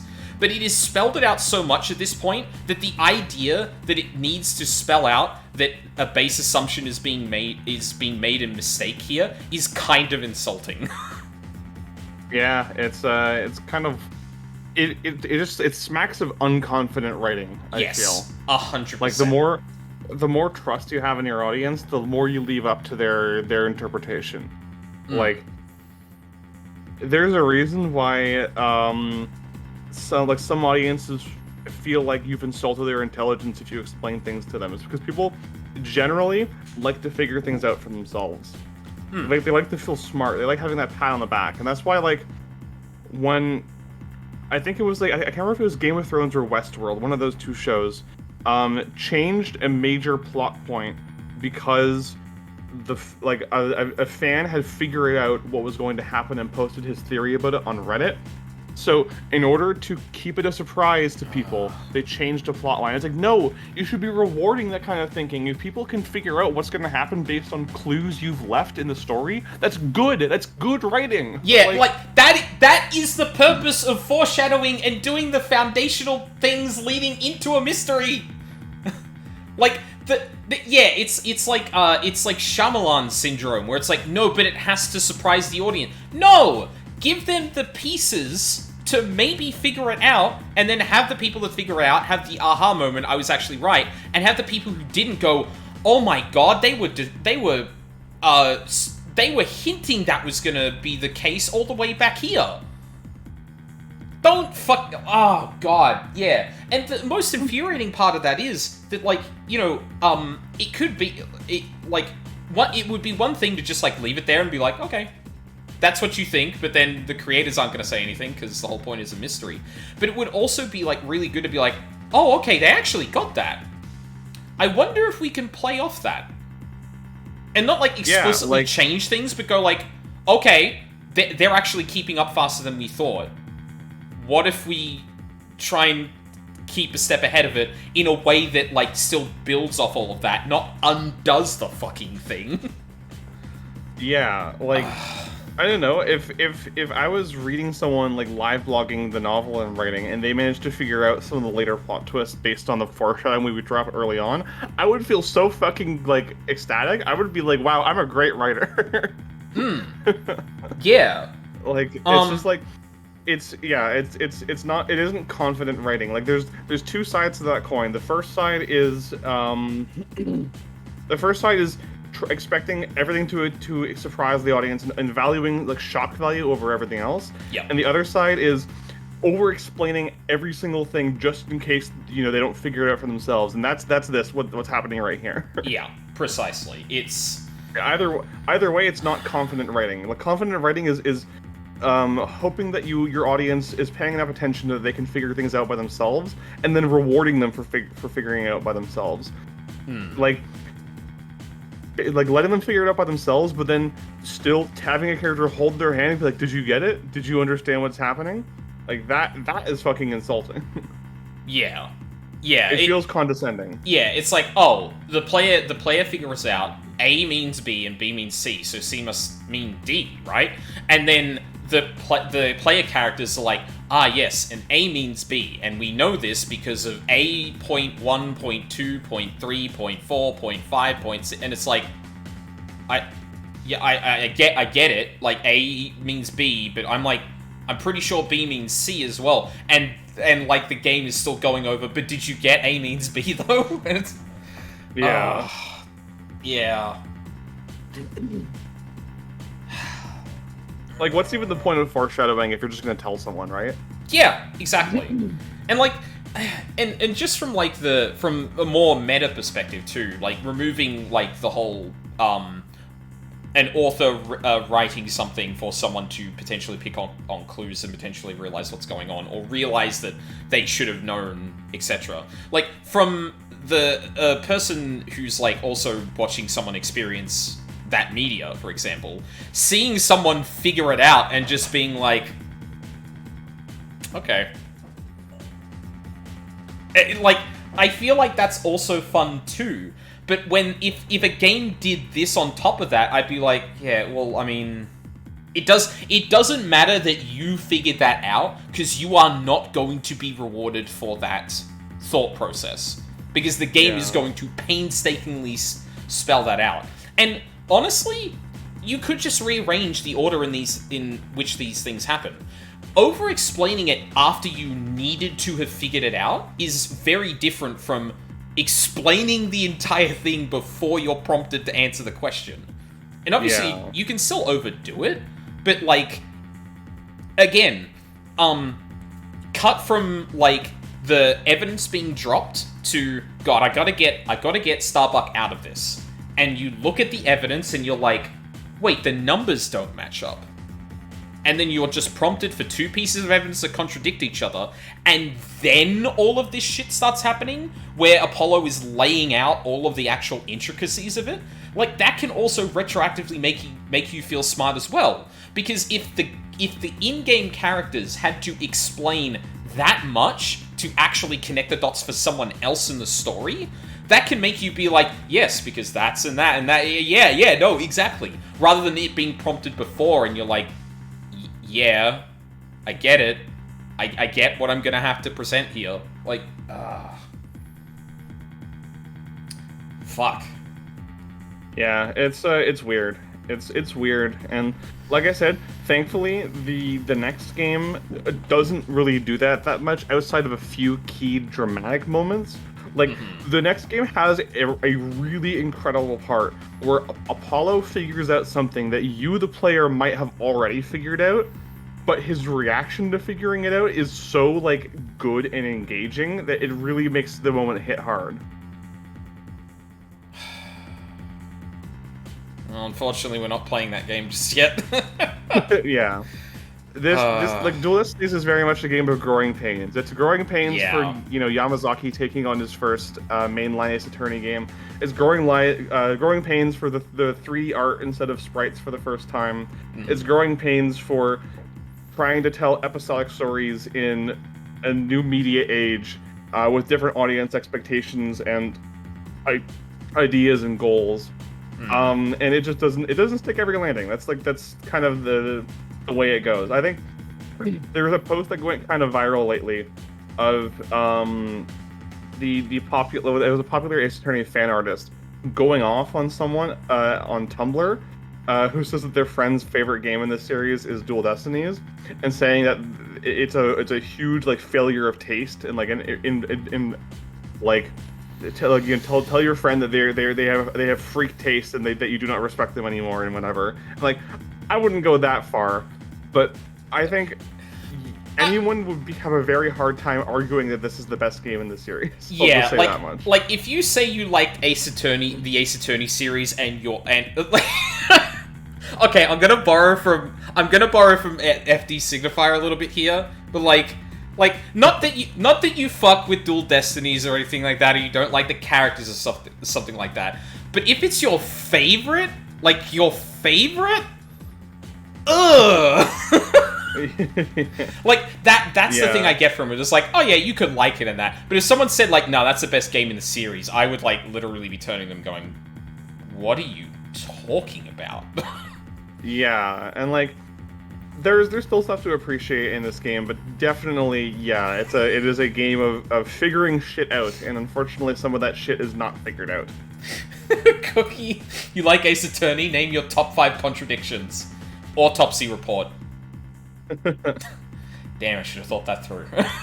Like, I will personally say Wait, what's that line? It's like, that's on me. I should have thought that through a bit more. I can't. Oh, remember that one's on me. I made things too easy for you. Yeah. Sorry, go on. But yeah, like I think having recently replayed the Investigations duology, I think Investigations 1 is a bit worse than this. Coincidentally, also directed by Yamazaki. Sorry, dude. But this is definitely, up there. As much as I love Simon Blackwell, and as much as I love Turnabout Reclaimed, and as much as I love Athena, like there's just not enough stuff counteracting the awkward or annoying elements of this game to really make it pop.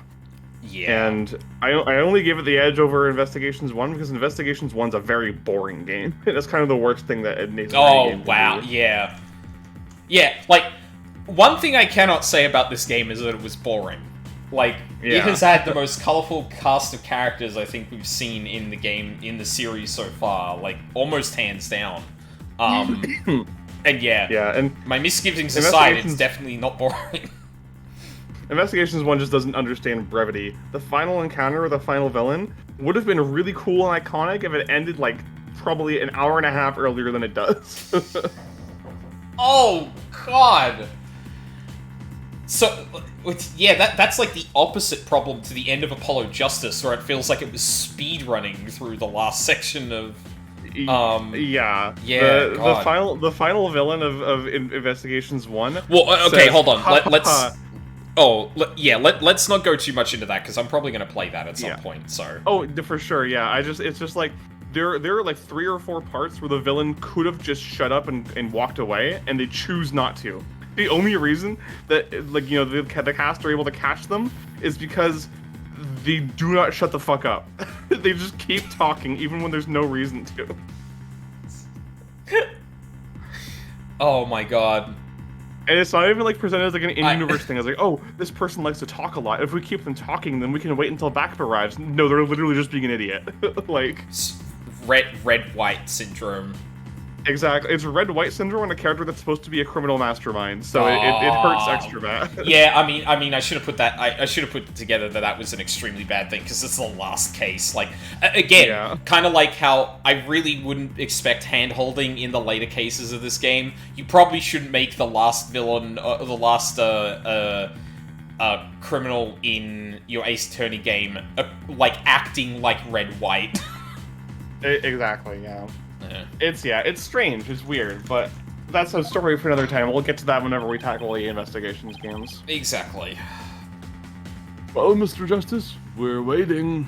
You two got to yapping for about a good 20 minutes there. Are you okay? No. No, Your Honor. Yes, Your Honor. I'm ready to answer. This is why the remaining... Fuck you!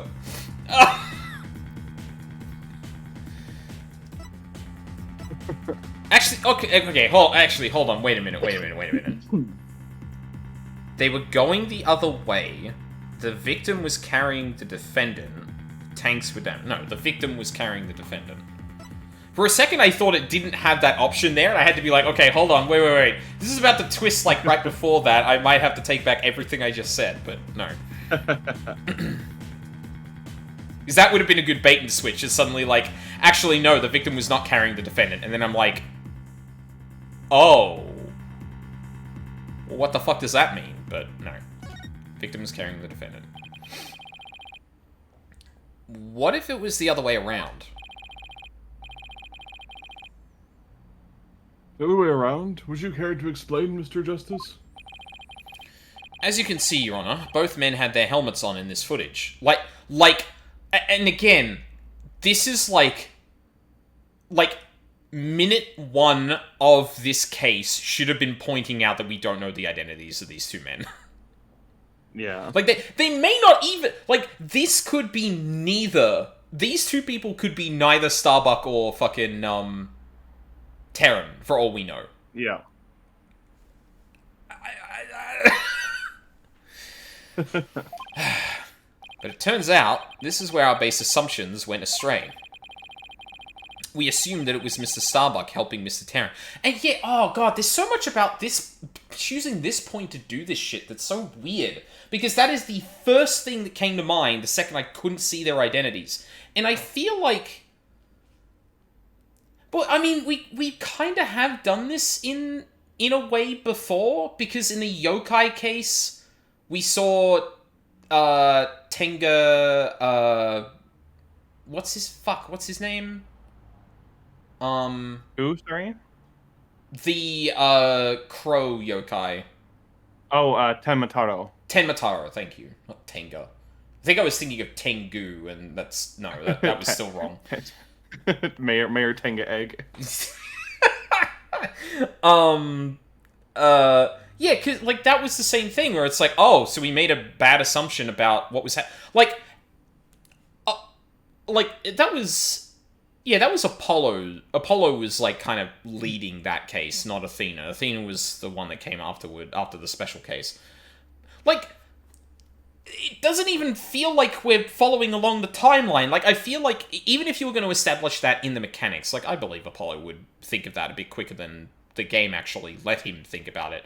But, like, in this case, I would have thought, oh, covered up people, mistaken identity, easy. Like, that should have been, like, out of the gate, one of the things that actually was thrown up, of, like, we don't know who's who in that suit. And I could be wrong, but I'm pretty sure that didn't happen. And the fact that this whole thing has revolved around something so simple as something that was a mystery back in fucking Steel Samurai. And that's the big weighty thing here, is like that so much of this is just so weirdly structured. We assumed that it was Mr. Starbuck helping Mr. Terran, but it was the other way around. It wasn't Mr. Starbuck helping Mr. Terran at all. It was Mr. Terran who was helping Mr. Starbuck to the boarding lounge. It was what? We gotta find a time to take a break. We've managed to yap ourselves into 2 hours. Order! Order! Mr. Justice. You mean to tell me that the person on the right in this image is the victim, Clay Terran? It's the only way the riddle of the increasing oxygen level can be solved, Your Honor. At this point in time, the remaining oxygen in the victim's tank was at 50%. And when the victim was found in the boarding lounge, his tank was at 0%. Huh. I wonder what that means. That's right. There's nothing contradictory about the oxygen level decreasing. This means Mr. Terran was alive as they made their escape to the lounge. Silence.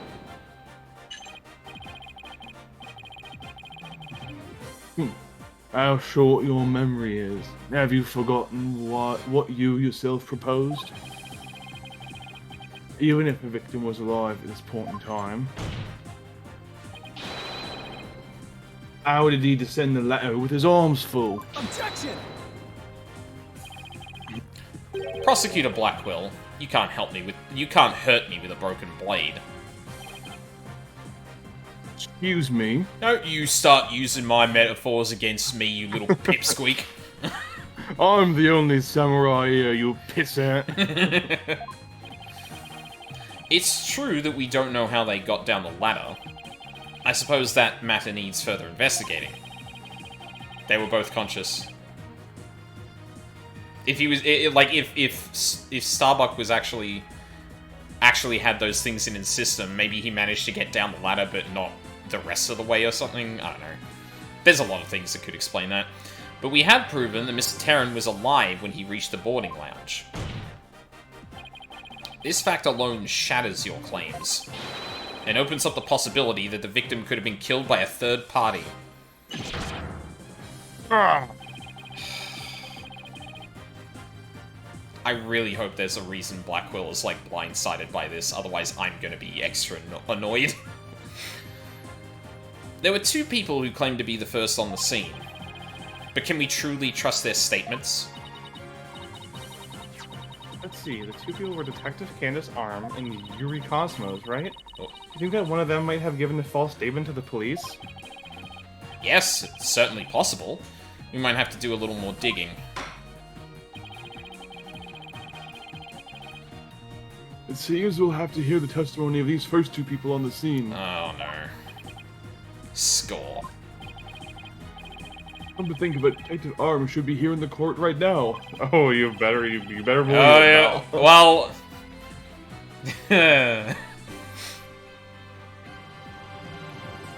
Bailiff, could you please show Detective Arm to the stand?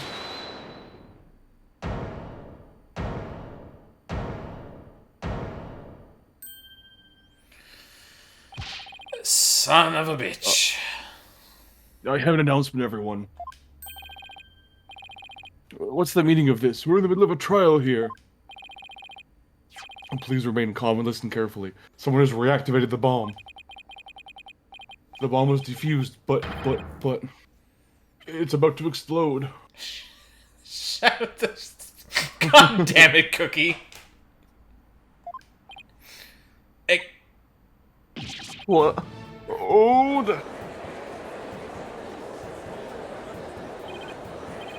A bomb? Now? Ah! Everybody run! Eek, I don't want to die. Oh no, everyone's panicking.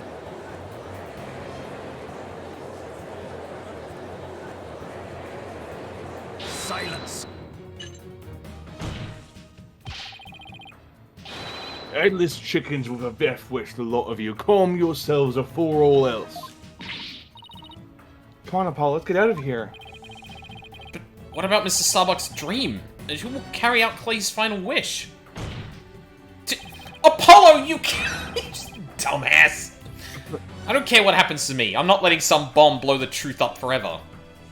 Well, I guess the worry is that all of the evidence is in this room, so the bomb going off means that a lot of that is going to be erased. Yeah. Yeah. He's less like, I need to finish this session right now, and more like, oh shit, everything's about to be erased. Yeah. I refuse to let things end here. Apollo, this is no time to be dramatic. If we don't get out of here right now, we're gonna die. Come on, this way. Hey, ouch! Let me go. Apollo. Juniper? She hasn't evacuated yet. Juniper, are you alright? Apollo, no. Not that way.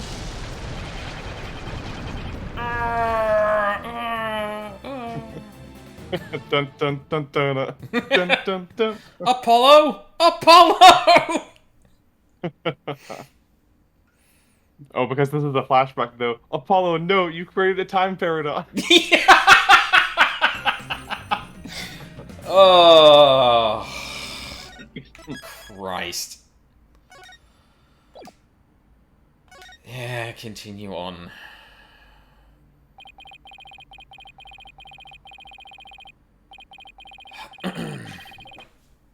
Alright, we'll get to the next bit that has music, and then, like, yeah, I need a break to get more water. Yeah, absolutely. In the middle of the Space Center bombing trial, we had another bombing incident.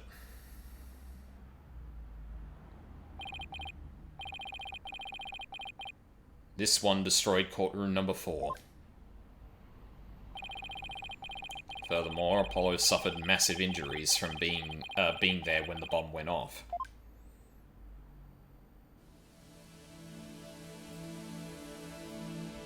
Alright, this is fine. Phoenix, don't fucking say it like that. Jesus Christ, man. Let's just leave this right here. Yeah, perfect. Awesome. Alright, oh, yeah, I need to cool down too, because, yeah. Fucking hell. It's probably going to be hard to, like, circle back to the moments that happened right before the bomb went off, but, yeah, I'm really disappointed in the way this case opened up. It seemed pretty obvious, like, the thing we ended up, like, concluding on was, like, one of the most obvious things about the photo just from, like, previous experience with previous cases. And the fact and I like the way that they actually proved that, because, like, I think it would have been easy to just say, well, we don't know, like, you don't know that they, the prosecution doesn't know who was carrying who, but neither does the defense. Neither of you have any evidence of that yet, until, you know, Blackquill overplays his hand and hands the contradiction to Apollo. And, like, that could still come up later, that, like, maybe Blackquill does the same thing again, and someone's like, well, that's a bit uncharacteristic. How did he fail? Like, not only how did he not see that, but how did he fuck that up twice? Usually he's either nonchalant and just like, okay, whatever, unless he truly didn't see something coming, or, he's just kind of rolling with the punches and going, okay, so what? You know, thing you just pointed out to me doesn't mean he's innocent, so we're going to continue going down my line of thinking until you can prove otherwise. Yeah, it just feels a little out of character, and I mean, given the gravity of that whole contradiction, I have to imagine that the game thinks that no one would have thought of that, but, like, that is the thing that keeps happening. People keep putting on costumes to conceal their identity and get away with a thing by looking like someone else or abstracting away their actual identity, and it just feels like every time that happens, someone doesn't go, damn, this is like the 10th time we've seen this. We should probably be skeptical about that. Yeah. Sometimes it feels like the cases are written in a vacuum and not in relation to each other, and that's extra noticeable in Dual Destinies because it has this weird allergy to referencing any of the old games at all, like, explicitly. Yeah. But like, even in its own cases it did that, which is the thing that really gets me. Like, because we already did establish that, again, it's a bit allergic to referring to Apollo Justice specifically, which, like, I could go on about Phoenix's characterization all day.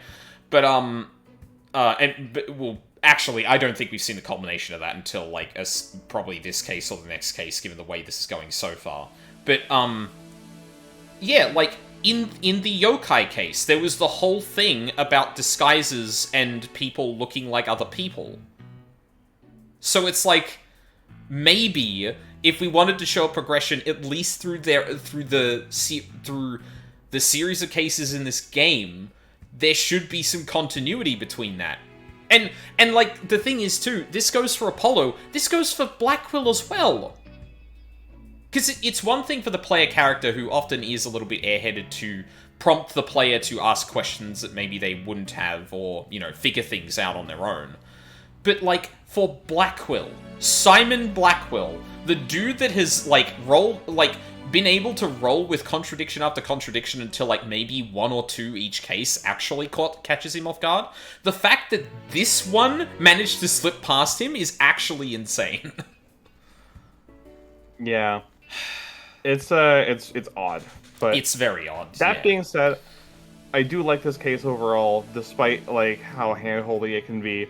Just because, like, I think it's the first one to really sell the interconnectiveness of the game. Like, you kind of picked up on, like, both Apollo and Blackquill are like taking this very seriously for different reasons. Mm-hmm.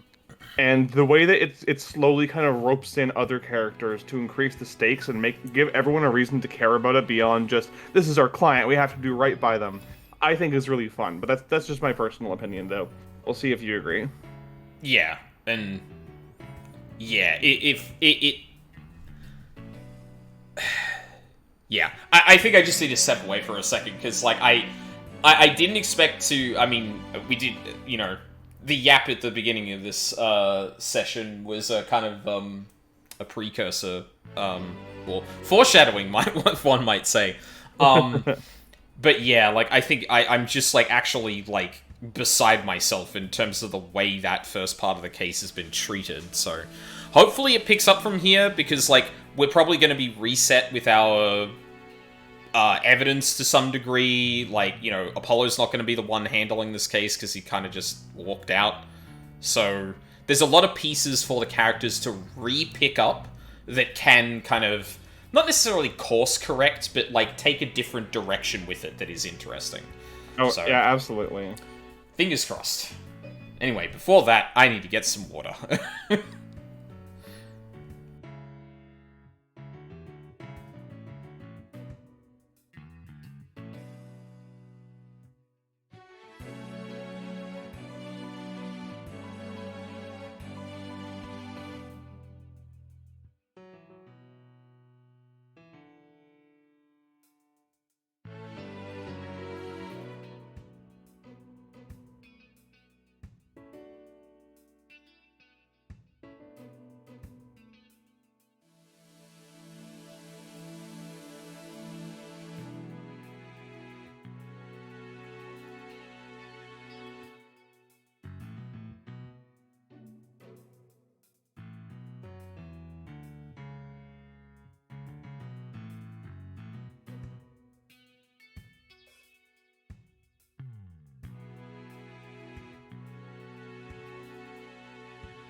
Welcome back.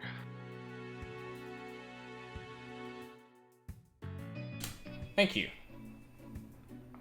Sorry, I had to unmute for a second. For a second I forgot I was muted on Discord. That's what meant to come out of my mouth.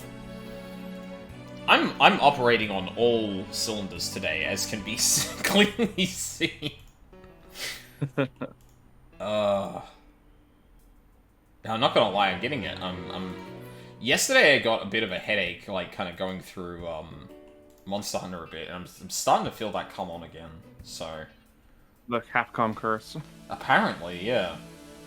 So we might not do, we like, the full... We can cut it a bit short, yeah. Yeah, I'll see how I feel. I'll just cut it off when I... I'll try and find a decent point if I do start feeling like that, but, yeah, we might not go as long today as, we usually do. And considering, you know, it was, considering the previous section was like 2 hours, or 2 hours involving a lot of talking about the game and being exasperated about it, yeah, it kind of makes sense. That does tend to drain me a fair bit. Alright. Hi, Phoenix. Unfortunate wording says what? Unfortunately, Juniper Woods was fingered as the courtroom bomber.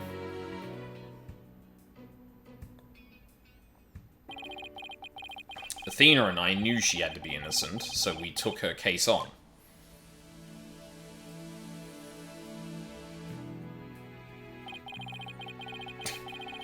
We managed to clear Miss Wood's name.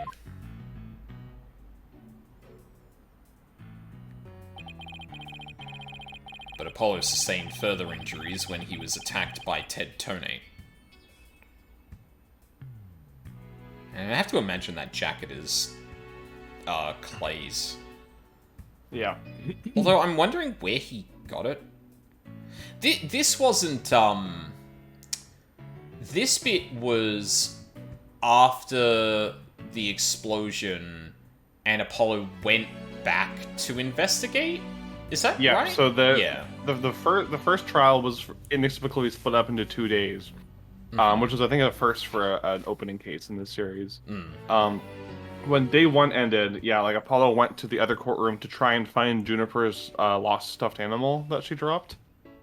And while he was in there, Ted Tonate beamed him over the head with a piece of concrete and then wrote Juniper's name to cover up the ID number that ARM had written on the ground before. Yeah.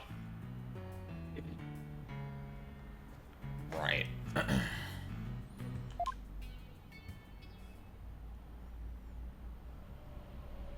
I love sustained further injuries, like he didn't have bandages all over his body from the fucking explosion. Yeah.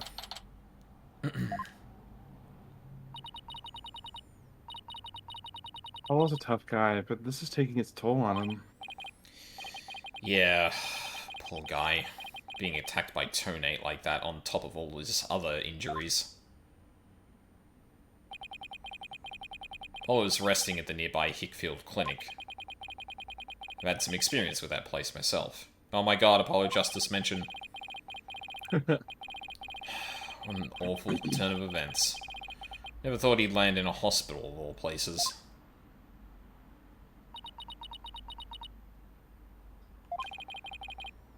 You must miss him too, huh? Now that you don't have anybody to tease. Don't worry, he's young. He'll heal quickly and be back before you know it.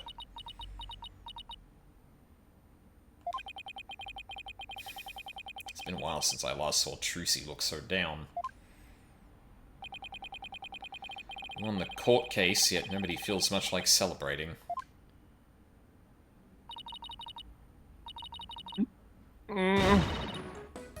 Alright, enough of this, people. Does it not have to be moping around? No, dry those eyes, both of you. You're the only one who's crying, Athena. Technicalities. Look, we have work to do. We have to take over. Take over what, exactly? Apollo's Space Center case, of course. There's no verdict's been reached, there's still a chance. I agree with Athena. We should pick up Mr. Starbuck's defense. We have to avenge our fallen comrade, right, Daddy? Well, it hasn't exactly fallen. He's still alive, you know? Good. Now that that's been settled, let's get going. Come on, we gotta run. Wait, right now? Now? Better not be running the whole way. There she goes. I better go catch up. Can you take care of the office, Trucy? Sure thing, Daddy. Let's be careful out there. In the meantime, I'm gonna bake some cookies and fill up my magic panties for you. Trucy seems to be feeling a little better. You can always count on Athena to perk everybody up with her enthusiasm. Oh, she's back. Don't mind me, I just forgot a few things. Wallet, phone, the documents, my bag. Girl! Sounds more like you forgot everything. Can always count on Athena for that, too. Alright, you two. Let's be careful out there.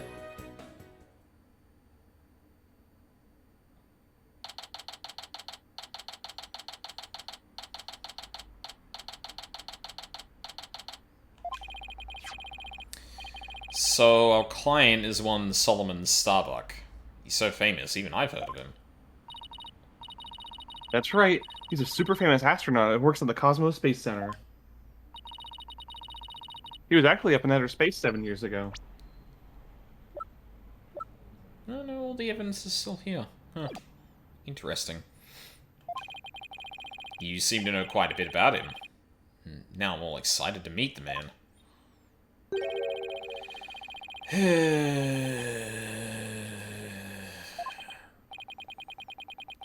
Wow. That was the longest sigh I've ever heard. Apollo told me all about you. You're Phoenix Wright, Apollo's mentor, right? Yes, that's right. Mentor has a nice ring to it. Look, I can get used to this.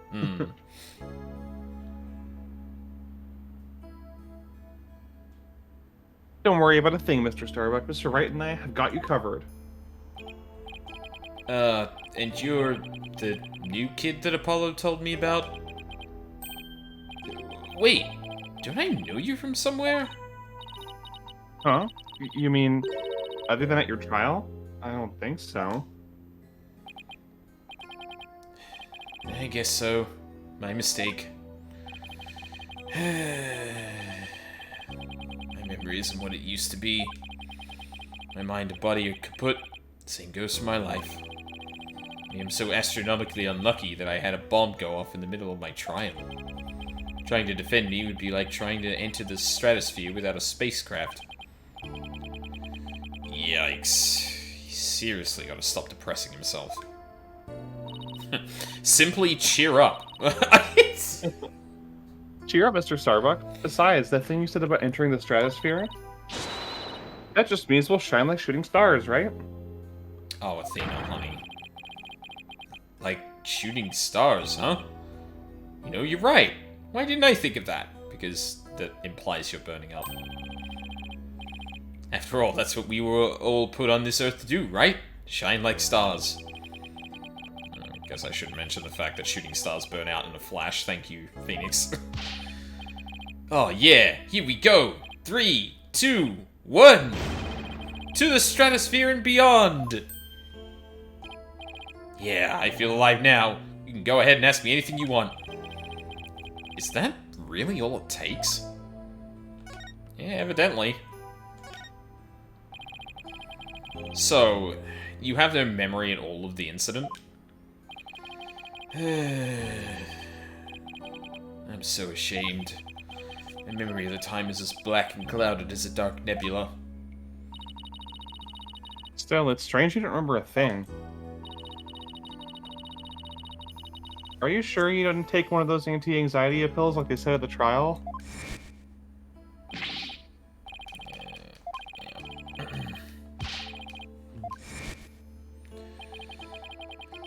It is true I developed a fear of space because of what happened 7 years ago.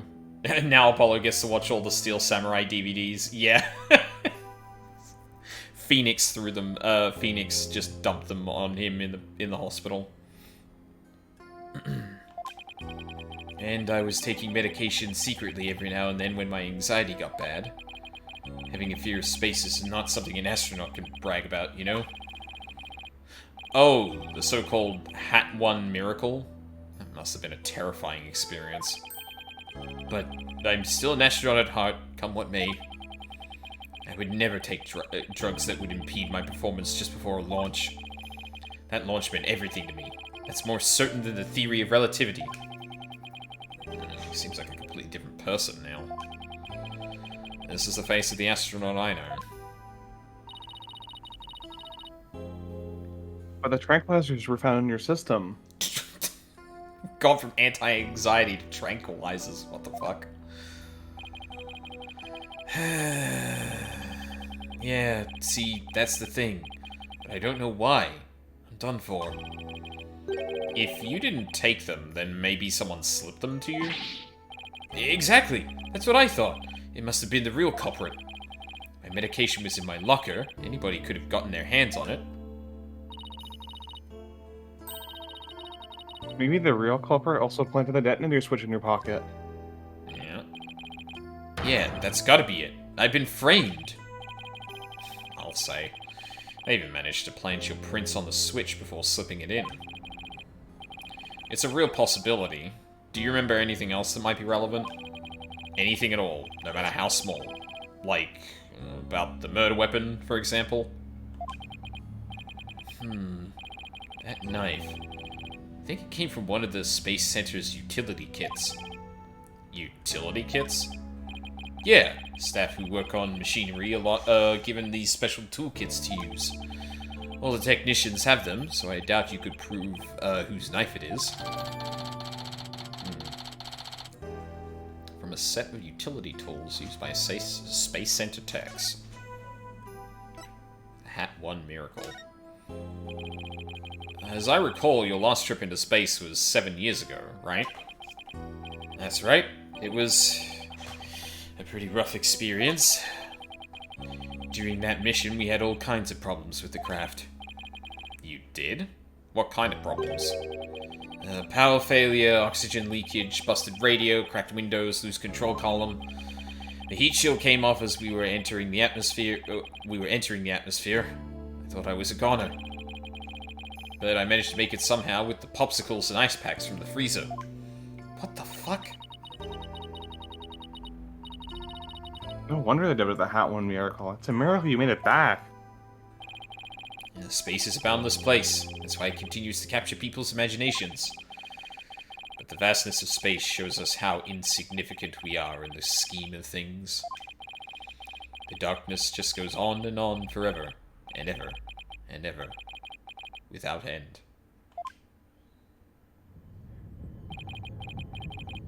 There was nobody else there. Nobody was gonna come save me. I was all alone. All alone, with nothing to listen to but the sound of my own breathing and heartbeat. I kept scrambling to make repairs, but I couldn't keep my hands from shaking.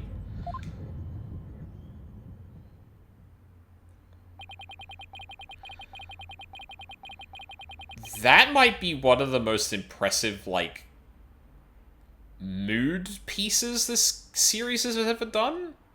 It's good, yeah. And like it's simultaneously convenient that it's in space, but also appropriate that it's just like completely pitch black and all you could hear in the background is just the droning and the error sounds going off. Fuck. Yeah, and like the heartbeat as well. Experience like that would make anybody afraid to go up into space. Outer space.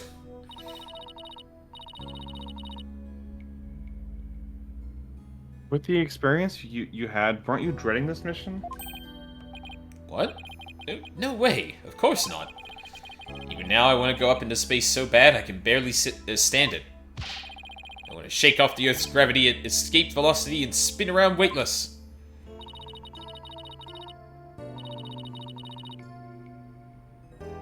But you have to admit, it was pretty harrowing. Weren't you even a tiny bit afraid? I was afraid. Of course I was. Still am. But space is man's final frontier. An unknown world.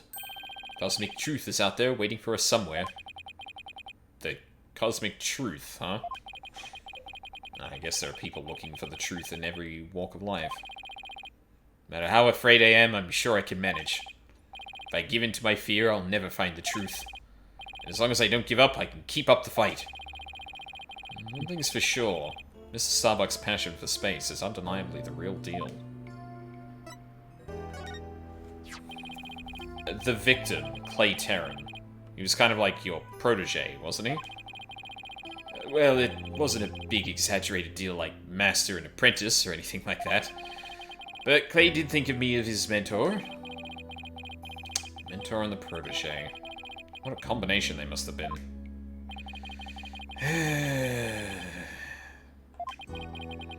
With his encouragement, I knew I could get over my fear and get back into space. But now... It must have been very encouraging, huh? Yeah, it's funny, really. Whenever I'd hear him shout, "You're fine." Oh my god. I always got the feeling everything really was gonna be just fine. You're fine? Apollo says, I'm fine and you're fine all the time too. Is this an origin story for his catchphrase? Man... See, this would be really cute if it didn't feel so forced. We've got to give Apollo 6 backstories and his origin his catchphrase a backstory too. It's not enough that it's just something that he would say to encourage himself. He has to have picked it up somewhere tragic. You know what? I'm gonna be completely honest. I think on paper, this still 100% could work if they did not bring it up until right now. And then Athena's just like, wait, hold on a minute. Or, like, maybe not treating it like this and being like, but Apollo says that as well, but someone being like, huh. That's interesting. Like, I feel like if that was actually a revelation as opposed to this, like, the thing that's been foreshadowed so fucking heavily, I feel like it would actually work here. Where it feels like it's more a function of Apollo just not being forthright about everything that's happened to him, and not that I can feel the writers trying to write his backstory over again. Yeah, because like the problem is it's all retroactive, right? Like Apollo Justice was not written in Ace Attorney 4 with the intention of, oh, he's got a childhood best friend who's an astronaut named Clay Terran, and he's the one who introduced this catchphrase to him. No. His backstory in Ace Attorney 4 was he is the son of a couple of legendary magicians who bequeathed him a bracelet that gives him lawyer superpowers. And he says, I'm fine, because growing up an orphan who didn't know his parents, he is a profoundly he grew up as like a, isolated and alone, and he needed to hype himself up because no one else was gonna hype him up. So it just like you can infer a lot of things from what you know about him in Ace Attorney 4. Like, sure, he never says like his backstory or whatever, but you know later on that he didn't know either of his parents because obviously he doesn't recognize Thalassa / La Miroir when he sees her. Right. And Thalassa mentions that his dad was a musician who died on stage at a very young age. So, like, it's clear that he grew up an orphan. We don't know like the conditions of his upbringing, but it's really easy to see how he just developed that as a way of, like, getting himself excited because, again, he had no support network. But now, it's fine. Just give his catchphrase a backstory. Give him a best friend that it was never mentioned until now. Personally, I feel like my only actual problem with that is just that it's like, but your best friend that we've never mentioned before, Apollo, and not just like, no one ever mentioned it, but as a result, it goes unmentioned until it becomes impossible to separate that from the case, right? Where like Apollo is kind of flying off the handle and taking things really seriously, and everyone's like, what, dude, what are you doing? Like, Like, maybe he's making mistakes or something like that, or, like, just...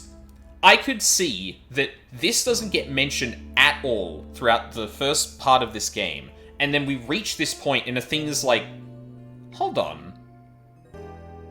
Apollo's been really serious about this case. He's been very obviously emotionally affected, and we're starting to see connections between Clay and him. I feel like that's much more of a naturalistic way for that to come, and then the fact that it wasn't brought up is an important point, because Apollo is, like, very, like, self-assured and reinforcing in that, and even though he may end up relying on a line he got from someone else, or maybe they said that to each other or something, but he is very self-reliant, and that becomes a flaw. Like, I feel like there's a way to spin that where, like, it doesn't... But, yeah, like, I feel like there's a way to spin that it does work. And, I mean, you can write anything to work. You just have to make that the focus, right? But it's very clearly not here. It's just like, yes, the friend you have never told us about. And it, like, very obviously brought up in dialogue. It's just like, fucking... Okay. That's where it feels contrived to me, is like, this feels like the writers feeling they need to do this, rather than this being an interesting thing to happen in the narrative later on. Yeah, I personally just wish that Clay showed up a few times before this, you know? Like, he doesn't, you know, obviously they wrote him for this game, so they can't have him appear retroactively in Ace Attorney 4, but if they weren't so insistent on doing the weird out of order thing in this game, they could have had him show up, you know, at the end of Case 2 and be like, hey, Apollo, good job on your case. Let's go get some noodles or something. Or, like, in Case 3, you know, Apollo could invite him as his +1 to the school festival or something. I don't know. Just have him show up. Like, this loss means a lot to Apollo. We don't feel that because we didn't know the character. And, like... I don't know, like, we only had one case to get to know Mia in Ace Attorney 1, but it still makes it hurt. Like, you can tell that she and Phoenix had a really close relationship because we're shown it and not told it. We are just told that this guy meant a lot to Apollo, but we don't feel it because Apollo never mentioned him. We don't feel like he was important to him. He didn't feel like part of his world, you know? I'm gonna bring up something really tangential here, and this is clearly just the Yap stream at this point, but that's fine, because we're getting to the point in the game where a lot of the narrative is coming together, and there's going to be a lot to talk about on that, especially when it doesn't work. But this is a conversation that's happened multiple times with media I've experienced recently, and I think one of the ones that sticks out in my mind is actually something that happens in Dawn Trail, where there is a character who is very,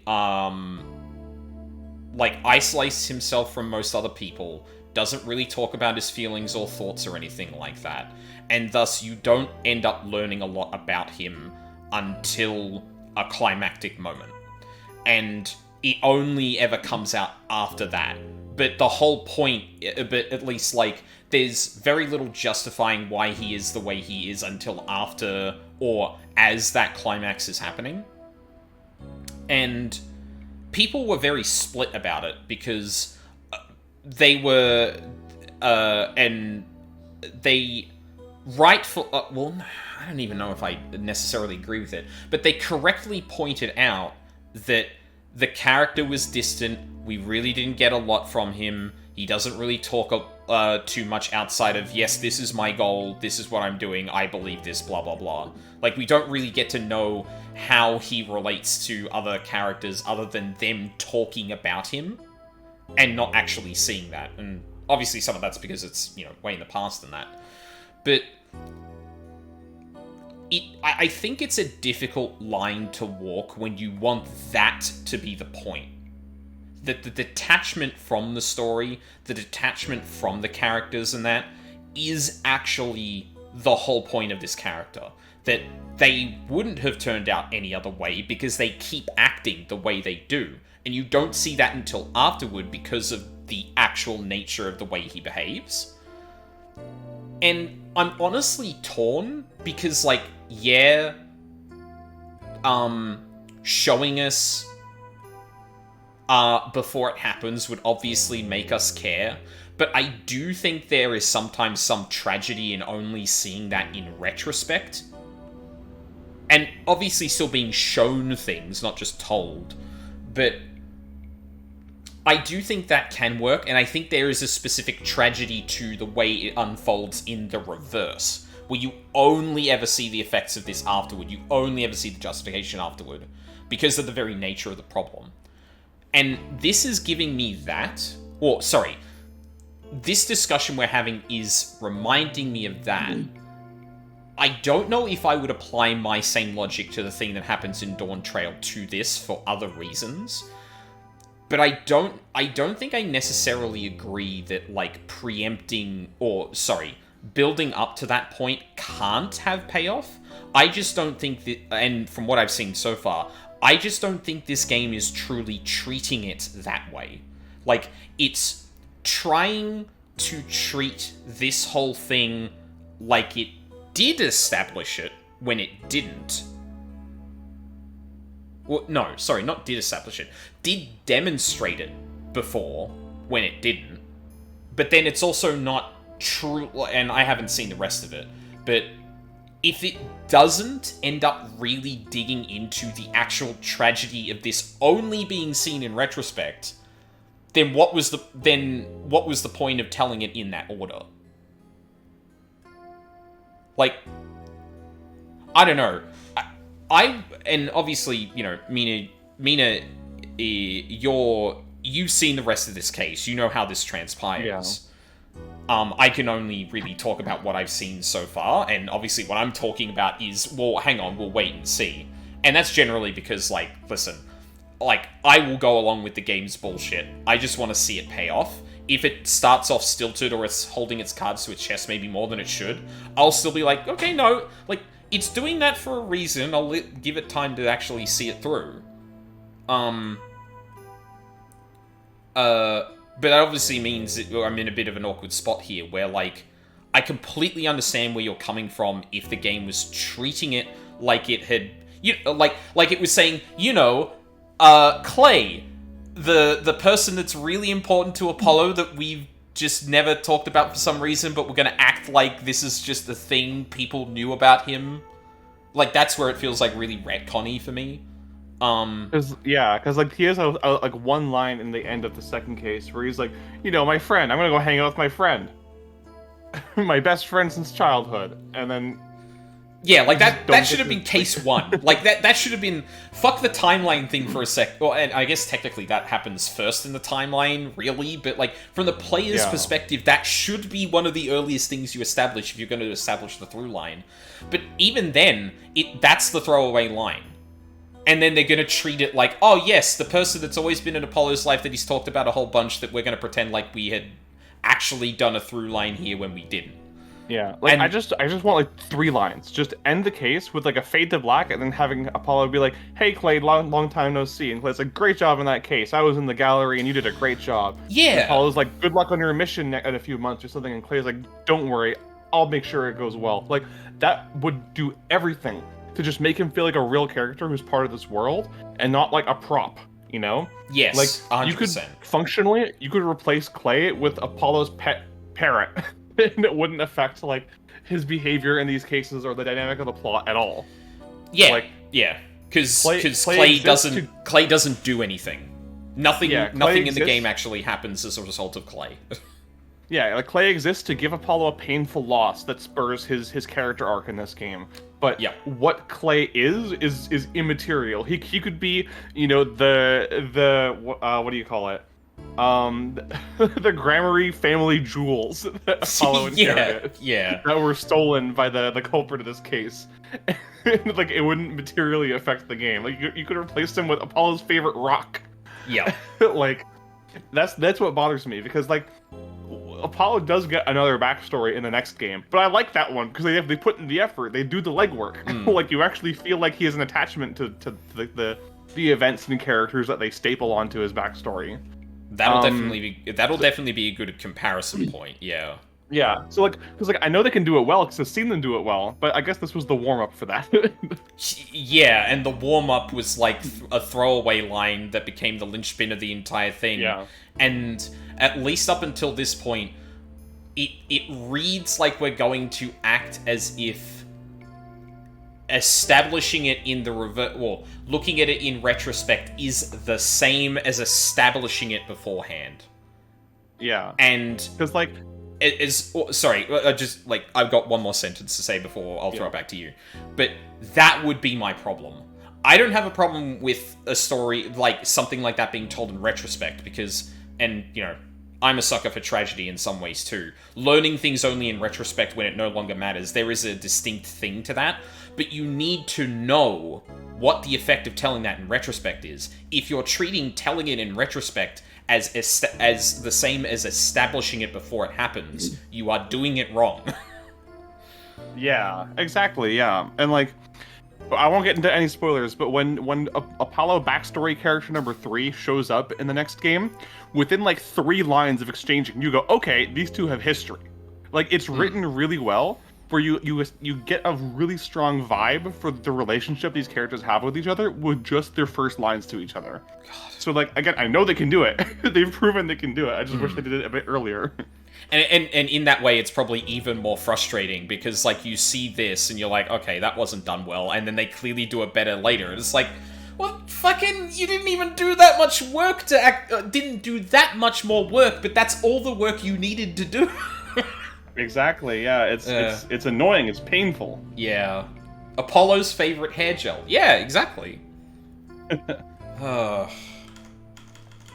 Alright.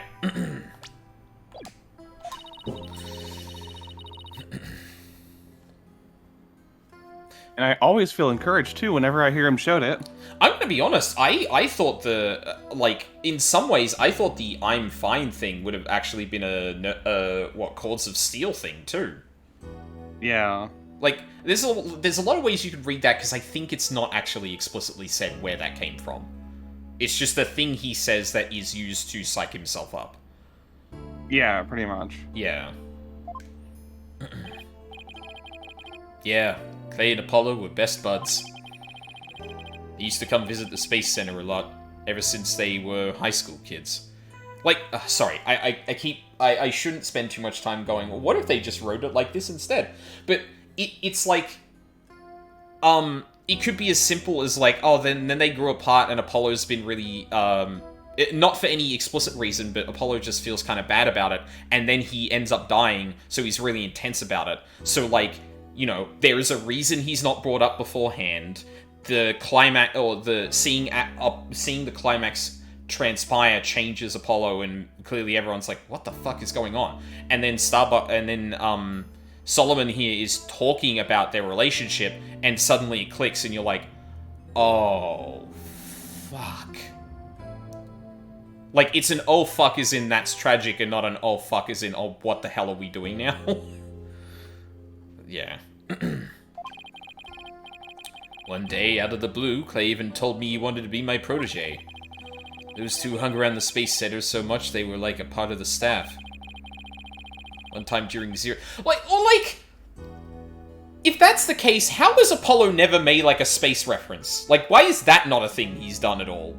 He apparently spent a pretty significant part of his childhood becoming a lawyer and hanging around a space station. Or a space center. Like... Yeah. Nothing? Really? And he's named after the god of the sun. Like... Yeah. One time during Zero-G training, I started to panic a little bit. Oh, sorry, were you going to say something? No, sorry, I'm all good. Okay, all good. And the two of them took turns shouting, "You're fine," over the radio. It was a simple thing, but it was exactly what I needed to hear. So I'm fine and you're fine were like Apollo and Clay's secret phrases, huh? I wish I could ask Apollo more about Clay and their relationship now. Speaking of Clay... How do you suppose he climbed down the ladder with you over his shoulder?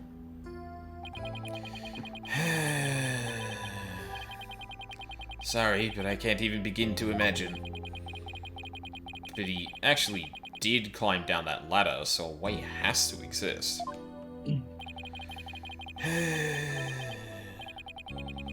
From the freedom of space to the walls of a cell. That prosecutor said the dark night sky isn't half bad through barred windows. You're fine. Solomon Soul Starbuck is fine. Everything's gonna be alright. Huh? And Athena Sykes is fine. Come on, Mr. Wright, you too. It's actually his activation phrase. It's got nothing to do with their friendship, it was just the phrase that always activates Sol. Do I really have to? Phoenix Wright is fine. I can't hear you. Phoenix Wright is fine. We'll get you back into space yet, Mr. Starbuck. Believe in your own innocence and have faith in us. Apollo believed in you wholeheartedly, and that's good enough for me. I believe in you too. Thank you. Thank you, both of you. I'll put my faith in you. And I vow to make it back into space. All I need first is a not guilty verdict. It sure feels nice to reassure ourselves every now and then that we're all fine. Okay, Mr. Wright. Let's get our investigation of the Space Center started. Pronto! Good idea. Let's go. Yippee. Entrance. Not Space Center entrance. Entrance. Awesome. Wow. I was wondering what kind of place this Space Center would be. Almost looks like an amusement park of the future. A little cardboard cutout that looks like one of the Mars creatures from Metal Slug. Yeah, that's good. I think it's just a very popular Japanese alien design. But whenever I see it, I always think of in this order, the Mars people from Metal Slug 3, because that's my favorite Metal Slug game. Mm-hmm. And then the aliens from that one Rhythm Heaven game where you have to translate their speech. Oh, yeah, yeah. It's fun. I don't know. I have a lot of affection for that kind of like mushroom tentacle alien design. It is a cute design, for sure. Yeah. Did you know they even let the public see their rockets up close? Oh, so check it out. Look at how brightly the Gyaxa logo shines in the sunlight above the entranceway. I really dig the stars and rocket motif it's got going. Gyaxa? Huh? You fucking Zoomers. Isn't that the new name of the Federal Space R&D program? Mr. Wright, it's AAVE, it's not Zoomer slang. Open your eyes, become more culturally aware.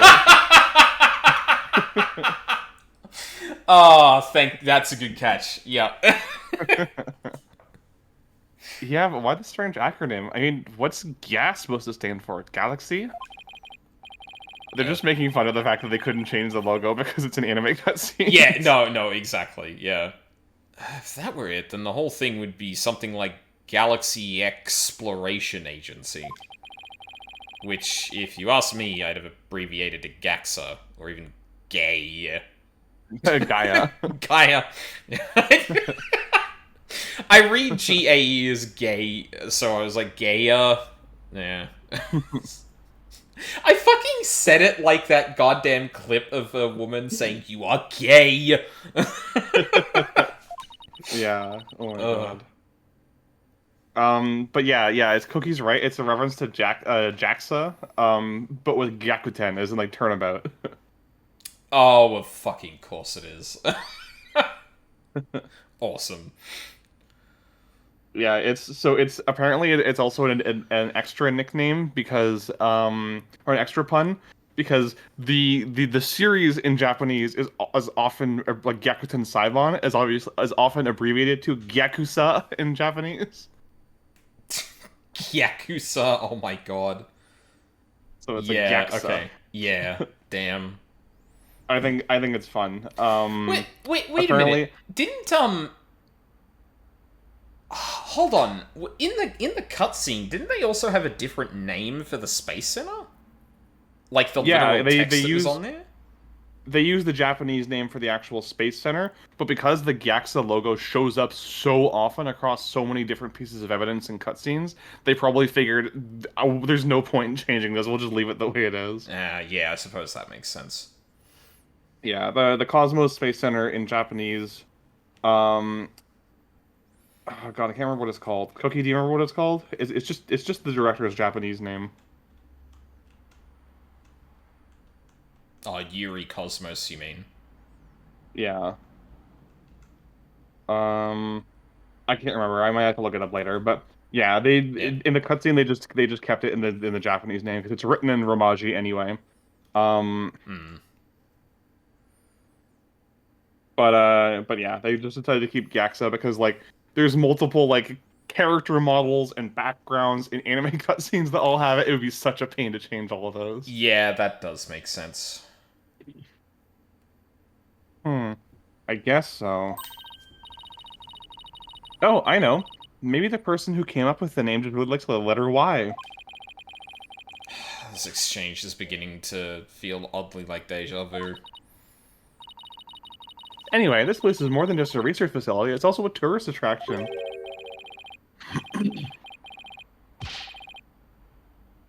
Do you mind if I take this character? Yeah, no worries. The tourist attraction, don't make me laugh. It is a monument to the human race. Oh boy. Galactic scooter, full speed ahead. What the fuck? Ah, you. It's supposed to look like a Legend of the Galactic Heroes or Irresponsible Captain Tyler character. Yeah, I can see that. Yikes, who's this geezer and what does he want? Look upon me and look well. Behold the great power of space science. Pardon me, but you are... And why do you have Mario stars on your chest? My glorious name is Yuri Cosmos. Oh, right. Russian Yuri. Okay, yeah, I see. I am director of the Cosmos Space Center, the center of the cosmos. Oz? That was pretty groan-inducing. This person is the Space Center's director, then that means... Aha! So you were one of the first people to discover Clay's body, weren't you? And who was the first to find the victim? Actually, there were two of them. The Space Center director... Yuri Cosmos. Oh, sorry, I should say Cosmos, because that's for some reason how a lot of Cockney people pronounce that word. Yeah. Detective Candace Ohm. That is correct. I was honored to be first man in all of space and time to discover the body. What is talk of the incident? Are you by any chance the space police? I am first man in time, space, and all realities to discover this body. What the? Why did you need to? Why did you need to specify time and space? Also, okay, I have to assume his right eye is either being completely hidden or his right eye is closed. But there's nothing like sitting where the eye would usually be, and it gives it a really strange. It's just an anime trope. Yeah, like I couldn't tell because it's like blank and because the visor is equal across his face. I couldn't tell if that was meant to be the shadowing effect where you can't see the eye, or if he's legitimately has his eye closed and they just didn't model anything there. Yeah, it's like they're homaging the shading style of like 70s and 80s space opera anime. Oh, I suppose his hat is a little tilted, but the shadow doesn't really look like it's any different. Yeah, I think it would work a lot. I think it would work a lot better on a sprite than a 3D model. Yeah, probably. Or also maybe with his hat more like aggressively covering his eye. It just leaves a bit too much space, in my opinion. But no, you can't tack the word space onto just any old thing, you know. We're Mr. Starbuck's lawyers. We're here to investigate his case. Oh, and we're Earth lawyers, by the way. Niet, I will not be speaking to you Earth lawyers. I see. I've heard about you. In that case, by my esteemed privilege, I grant you permission to investigate.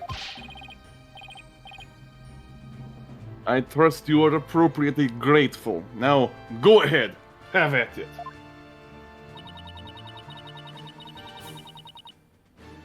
I can already tell he's gonna be nothing but trouble. Don't let him hear you say that, or you'll see what trouble really is. Let's just be professional and ask him about when he found the body, okay? Yuri Cosmos. So, as director, what do you do here at the Space Center, specifically?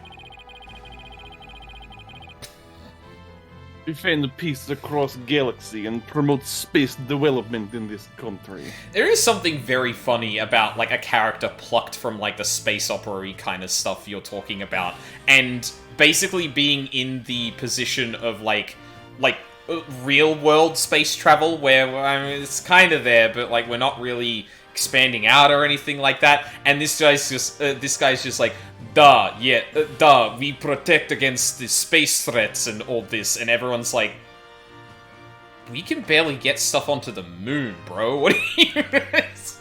Please. Just like, this man has grown up watching that shit, and the second he got anything close to actually being in space, he's like, yes, this is the personality I need to adopt for the rest of my career. No matter what obstacles stand in our way, we keep going for the sake of mankind. Hey, you can't see his eye there. Yeah, he does have both eyes. It's purely just a shading homage, Yeah. I think. God. I believe you used the word specifically in my question. I believe I used the word specifically in my question.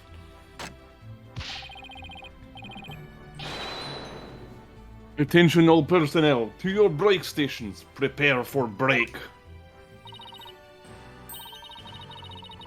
Oh, I get it. You just wander around and tell people what to do in a self-important manner. Too incisive, Athena. What are you doing? That is exactly right, because I am an important man. My manner is important. Oh, I know I'm doing the worst fucking accent of all time, but I feel like it's appropriate. No, it is. Yeah, no, it's good. It's good. Oh my god, that's so good. Athena, you can't like play coy with him. It's gonna go right over his head. Nonsense. If thing pass over my head, I just catch it. It's just like my reflex is light speed, like the rocket ship. Yeah. Like, it's like, but we don't have rockets that can go light speed yet. Oh, that you know of. The speed of light is too slow for me.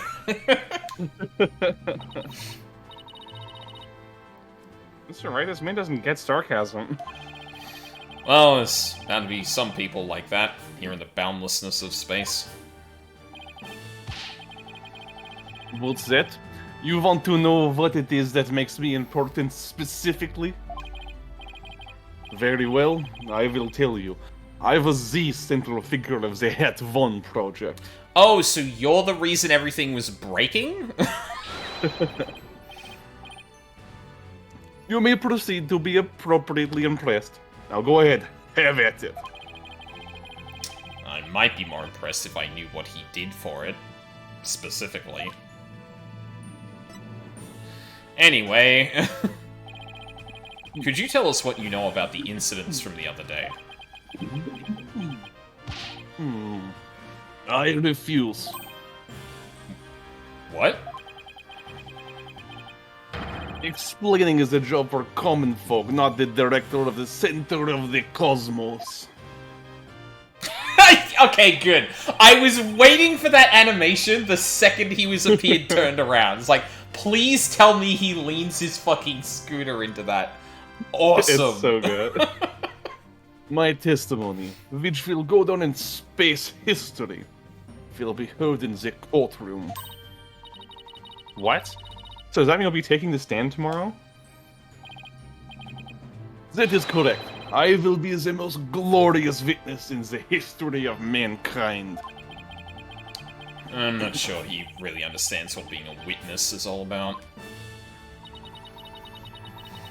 Looks like Director Cosmos is the type that only talks about what he wants to talk about. Then let's at least try to ask him about the things he might be willing to open up about. About Hat 1. The Hat 1 was a rocket that was launched into space 7 years ago, correct? And despite numerous problems, it somehow made its way back home? I suppose it is part of my job to educate ignorant young folk like you. Very well. I will impart to you complete story of the Hat 1 project. Oh. Thank you very much.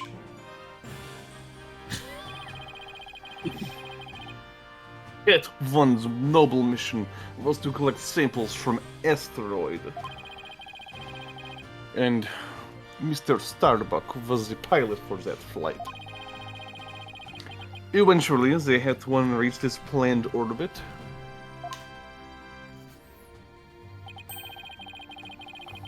From where it launched the Hope probe towards the asteroid belt.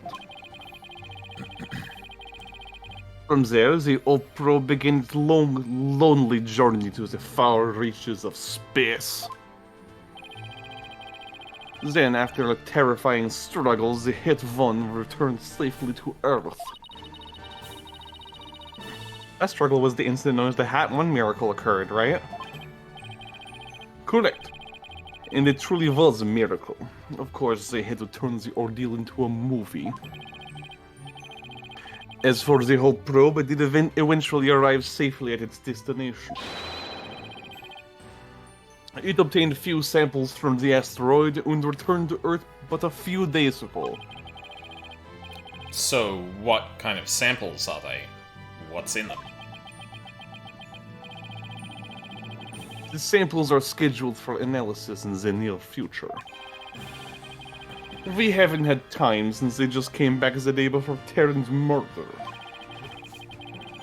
Regrettably, we have no time to inspect the samples due to everything that has occurred. But this puts our space development program ahead of other countries by several years. That's quite impressive. I guess this guy isn't just a loudmouth braggart after all. In the golden age of space development, our predecessors were successful in bringing moon rock back. That is the greatest achievement in the history of this space center. The public fell in love with space and all of its glorious potential. A moon rock, huh? I remember that being big. Our endeavors with the moon rock live on in our work with these asteroid samples. I want to bestow new hopes and dreams for the future upon mankind once again. That is my mission as the man who stands at the center of the cosmos. I hear there's lots of research into moon rocks and stardust from asteroids these days. They say the results could potentially have a huge impact on all of civilization. It's like we're in a new space race with every other country out there. Except the US. Their space program is awful. What? Bite your tongue. It's not for anything so base as money or politics. Okay. It's all for the brilliant future that awaits mankind. And all for my illustrious mission. With the recent budget cuts, my staff tells me finances are tight, but I won't hear it. Guess even a space program has to watch its budget. By the way, you seem awfully knowledgeable about this kind of thing, Athena. It'd be really cool if, like, another character who'd spent their shitload of time around here could explain that for himself and maybe establish that he'd been around here for a shitload of time. Huh? Oh, well, you know, I thought I'd better brush up for the case. Is that so? Well, I will be on my way. As you can see, I am very busy, very important man. Electric scooter, fire up the main engine. Max battle speed, engage.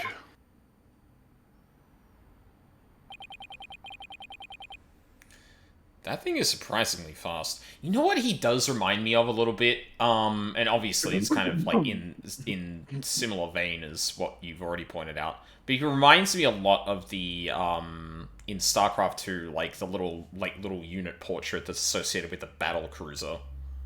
Yeah, it that itself is also a reference to like Space Battleship Yamato. No, so. yeah, exactly. Yeah, well, yeah, and that's why it has the fucking Yamato cannon. That's great. And guess we better get going too. You bet. Let's make it so, number one.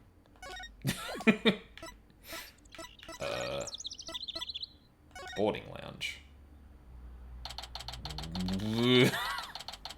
We get transported to Dragon Ball? What the fuck? Da da da da da da da da. So this is where Mr. Terran was murdered. Yeah, this is the lounge. Let's see. That diagram the police made. Hello, oh, hi, Val. Val. Right now, we're in the main building here on the right side, on the 3rd floor.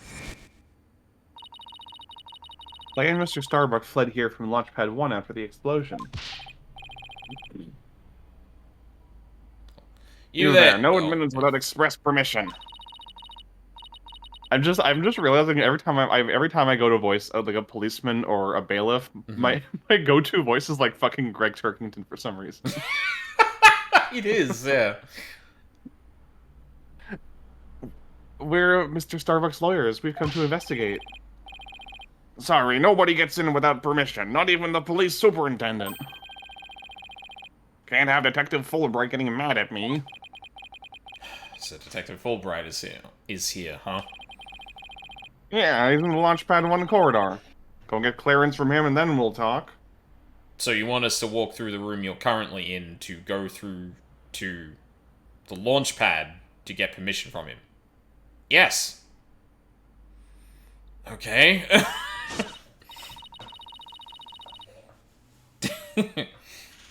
Leave it to me. I'm great at getting intel out of Detective Fulbright. Yeah, that's exactly what I was thinking, Cookie. Is just I don't remember where that place is or what it's called. But yeah, it's like Boo Saga Dragon Ball once Earth explodes and then they're on... Is the Kai's planet? I forget the cosmology. I think it's the Supreme Kai's planet, yeah. Yeah.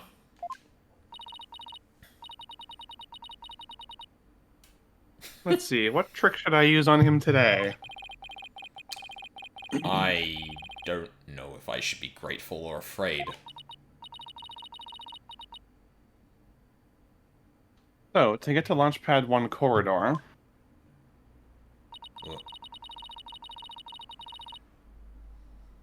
we just have to go through that door with the blue rocket on it, I think. Wait. That door...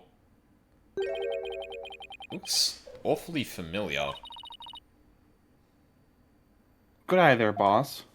Oh, bro, come on. This is the door Clay and Mr. Starbuck used during their escape from the launch pad. Ah, that explains it. Although, to be fair, I guess Phoenix is a little unfamiliar with the case, but from the player's perspective, that's an unnecessary thing to point out. Yeah. The fingerprint system has been deactivated, so I think we can just pass through. Now come on, let's go! Stone quiet. Oh. Even in space, safety first.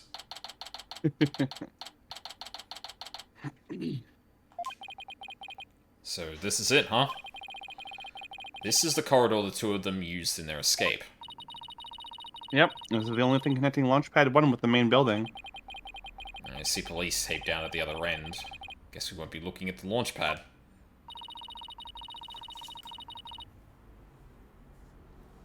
After the explosion, this whole corridor must have been filled with smoke.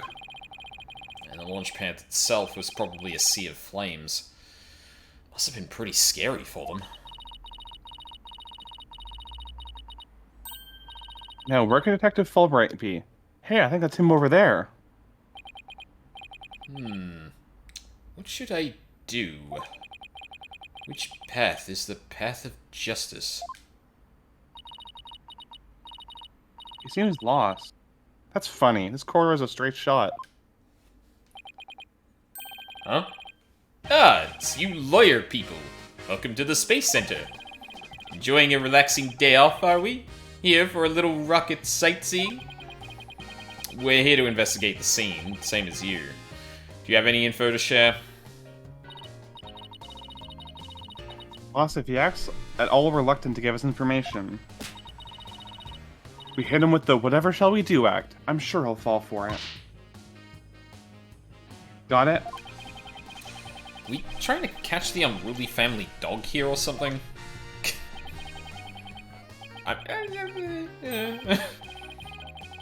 Info on the case, huh? Alright, I'll gladly share some with you. Huh? What just happened? Detectives and lawyers seeking truth and justice side by side. I like it. Just take whatever you want from me, you info bandits. I'm in a generous mood today. I don't know. There's something weird about Detective Fulbright today. Well, we need information, so let's run with it. But I wanted to trick him. If you say so. The crime scene. Detective Fulbright, could you give us permission to investigate the crime scene? There's an officer on guard and we can't get in. Oh, whatever shall we do? That's an easy one. I'll let them know over there to let you in. Investigate to your heart's content.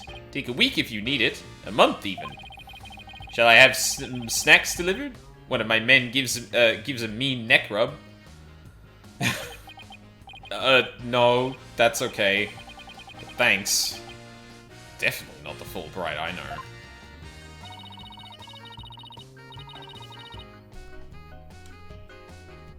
Detective Fulbright is acting kind of sickeningly sweet. It's kind of gross, actually.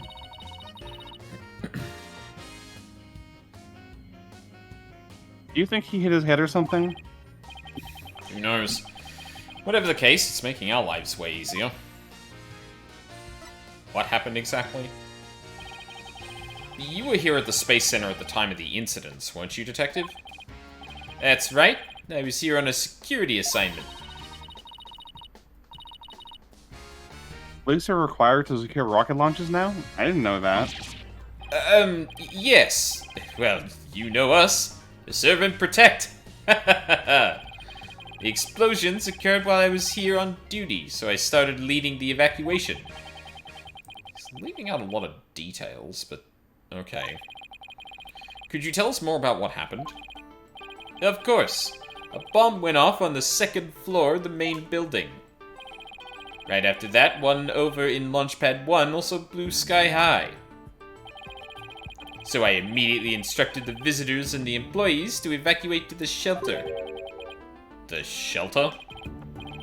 That's right. There's an evacuation shelter in the basement of the Space Center. It's there for accidents and emergencies and the like. So, where were you when the first bomb went off? I was on duty on the 4th floor. It's quite the madhouse, I tell you. The elevator wasn't working on account of the explosion, and the stairs on the 2nd floor were destroyed, so we couldn't go that way. Then wasn't it impossible to get down to the basement shelter? No, we lowered an emergency ladder from a fourth floor window and escaped that way.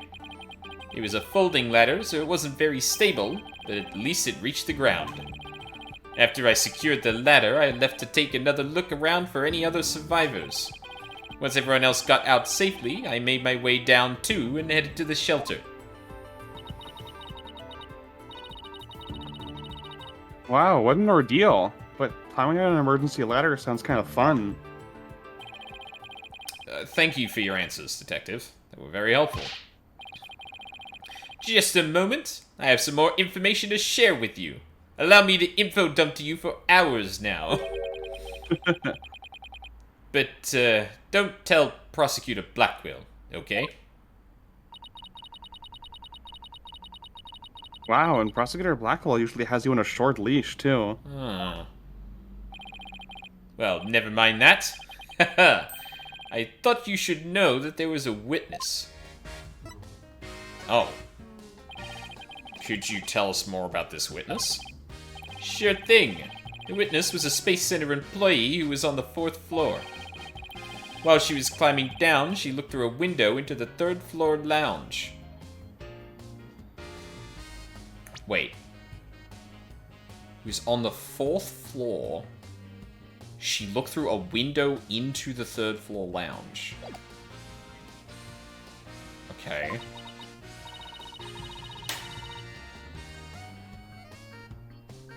So she was looking into the crime scene from the outside? That's right. It was just a matter of chance that she saw something important. Not that I know what she saw exactly yet, though. You don't? But that's the most important thing of all. Ha ha ha! Don't you worry, I'll get around to interviewing her soon enough. She should still be somewhere here in the Space Center. You might even run into her. 4th floor employee, huh? Alright. Thanks for the info, Detective Fulbright.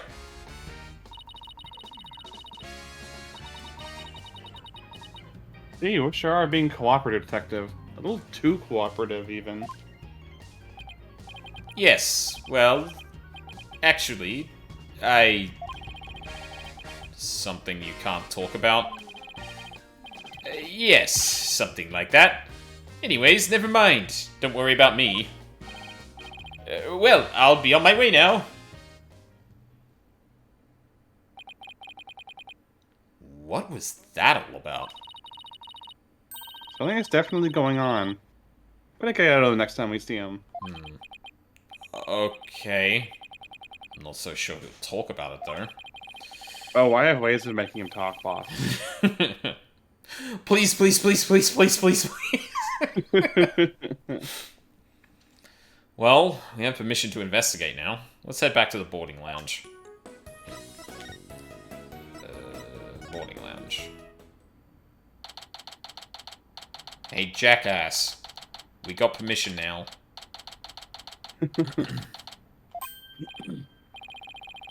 Ah, you two. Detective Fulbright has granted you permission to investigate. He also said I should bring you some snacks or give you a neck rub, too, if you'd like. Oh, that's alright, but thank you for the offer. Well, time to roll up our sleeves and start investigating. Let's see. Where's that diagram again? So, this lounge is on... One sec.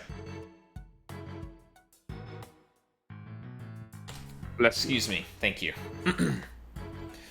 So, this lounge is on the 3rd floor of the main building, and according to Apollo, this is where he believes a third party killed his friend.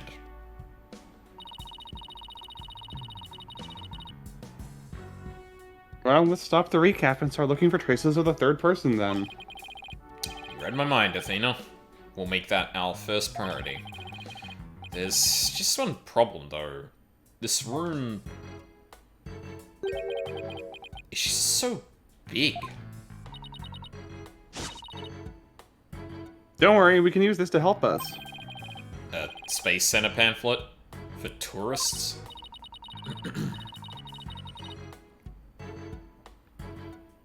Yep, picked it up at the entrance. The maps inside should come in handy. Let's see. Yep, here it is. A map of the lounge. This is the door we went through to talk to Detective Fulbright.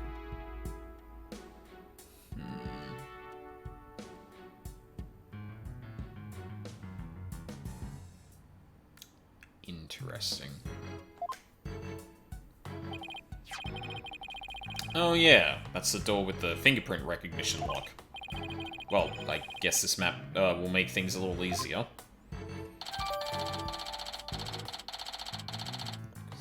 Recording lounge. Yeah, no more excuses. Let's track down the third person. Wait, there's just one more thing. What's that strange creature moving around outside the window? Oh, boss. Just a holographic image. Oh god, it's Oh, don't fucking tell me. Gordy. That's it. Oh, yeah. I knew that. That's a relief. There should be a button somewhere in this room to turn the image on and off.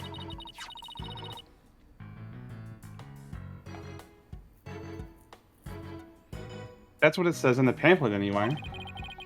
The only reason you're so eager to start is so that you can push that button, isn't it?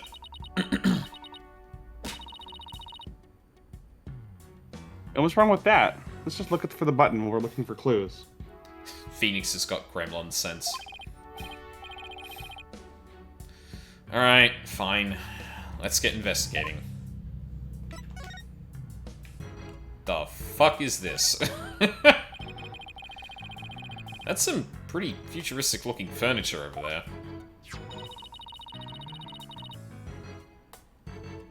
According to the pamphlet, those are no ordinary chairs. They're like an amusement park teacup ride. You can power them yourself, it says. If you spin the table, your chair spins too. Why would anyone want to have something like that here? For astronauts who have trouble with the device on the ceiling. No vertical spins. Since it's a training device, it's easy on the eyes and on the body. Can a person really call themselves an astronaut if they can't handle zero-G? The body. So this is where they discovered Clay. Yeah, he was already dead when they found him. Let's take a look at that photo. I don't know why it took me so long to see the thing that's like literally flashing on screen right now, but... So he's stretched out like this, and... Huh? What's that thing that looks like a thermos? That's the thing that Prosecutor Blackwell mentioned when I was in court with Apollo. He said that it contains asteroid samples. Oh, right. Director Cosmos mentioned something about that too, didn't he? That they were brought back only 5 days ago by the probe that the Hat-1 launched? I wonder what they look like. Do you think let us see? Let's think about that after we've solved the case, okay? What's that?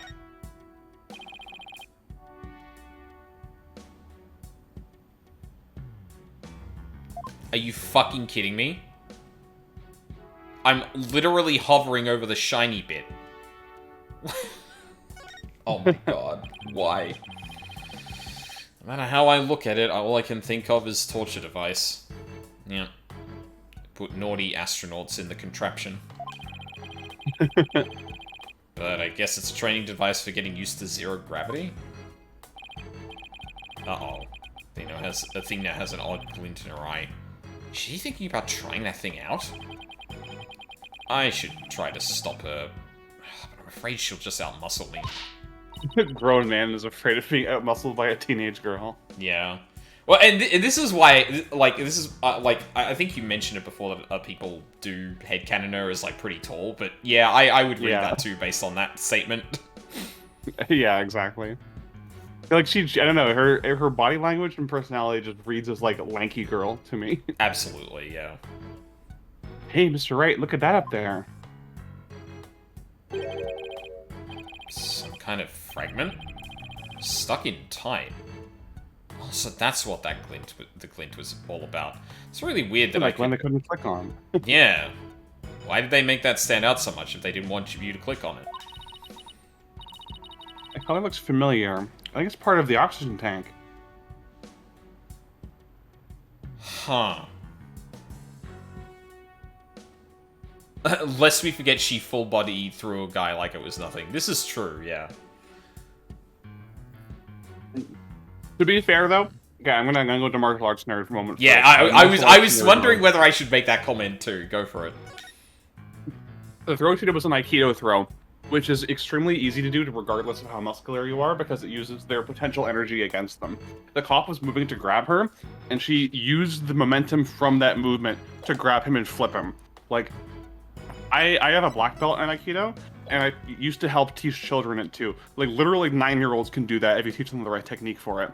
It is very impressive that she was able to do it so cleanly, but it's not really indicative of her strength, just her technique. Yeah, exactly.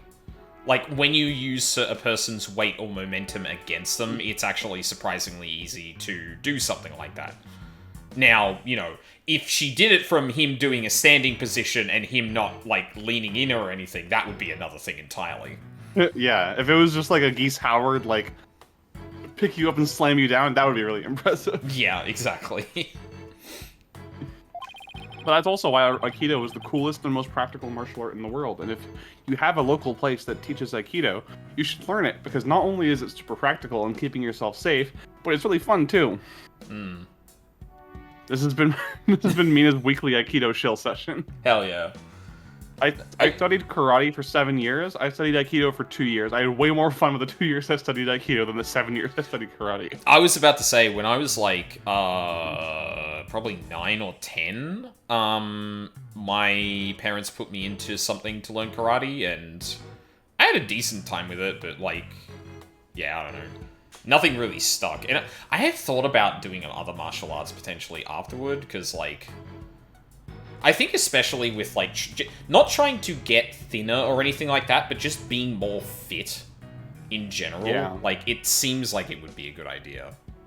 Yeah, regardless of what martial art you do, because of the repetition involved, it gives you good cardio. And cardio is, I would say, the most important thing to train, like, over muscle, over, you know, tone, or whatever. Yeah, like, yeah. having good cardio, it'll make you live longer, because your heart's stronger. Exactly, yeah.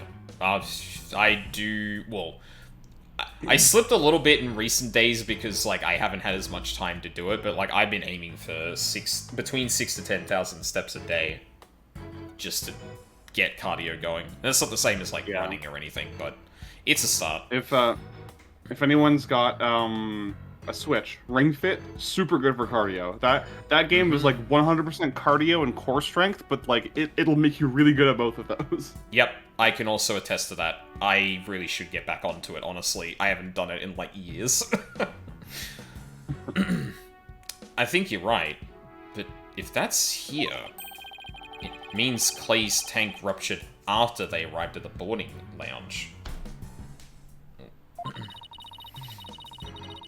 The prosecutor Blackhole's theory that Mr. Starbuck dropped Clay down the ladder must be wrong. Oh yeah, Apollo never actually did verbalize that before the last trial ended.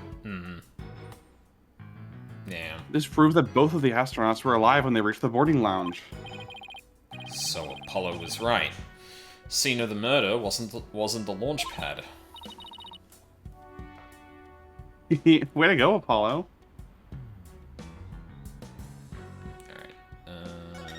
What is that? So it looks like there are 3 doors that lead in and out of this room. Well, let's check. Drum roll, please. Ta-da! The Space Center pamphlet. I don't know why that hit my ear like this, but I heard like what is it? In BioShock?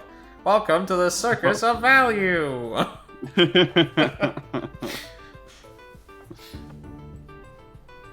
We're here at this place that says Boarding Lounge 1. Here are the 3 doors. Let's call them Lefty, Righty, and Downy. People usually say West, East, and South in a case like this, you know.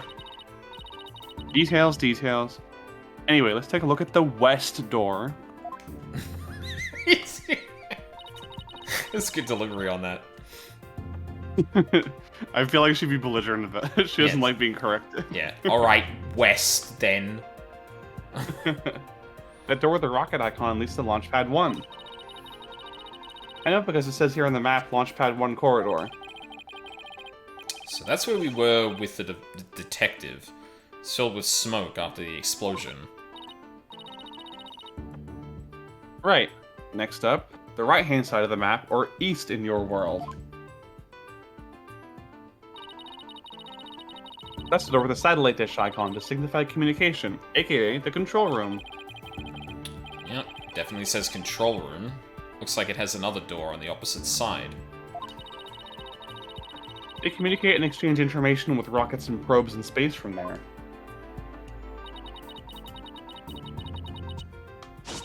So it's the center of the Space Center. The Space Center, if you will. Does everybody start to talk like Director Cosmos after they've been here for a while? But it seems like they built a new command center on the 6th floor. That's what they used for the Hat 2 mission, so this control room was empty at the time. I just wanted to see inside the inside of a mission control room, and since we're here, I'd like to do that too, but it doesn't look like we'll be able to. They want to keep curious kids like you out. So the door is protected with a fingerprint recognition lock. Only the director can go through. you don't say. With that much security, I'm definitely not the one they're looking to keep out, Athena. So apparently, the lock is also hooked up to a backup generator in case of emergencies.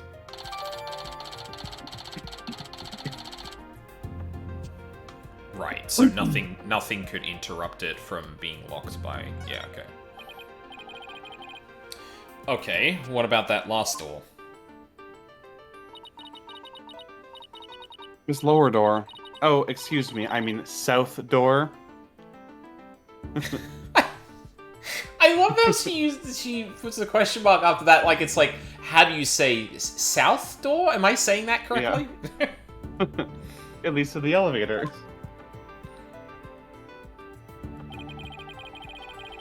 This is the door we came through when we entered this room, right? Yep. And of course, there was no fingerprint recognition device, so it's open to anyone. But the elevators weren't working at the time due to the explosion. Well, that's about it for the Three Musketeers of the boarding lounge. Shut up. Thanks.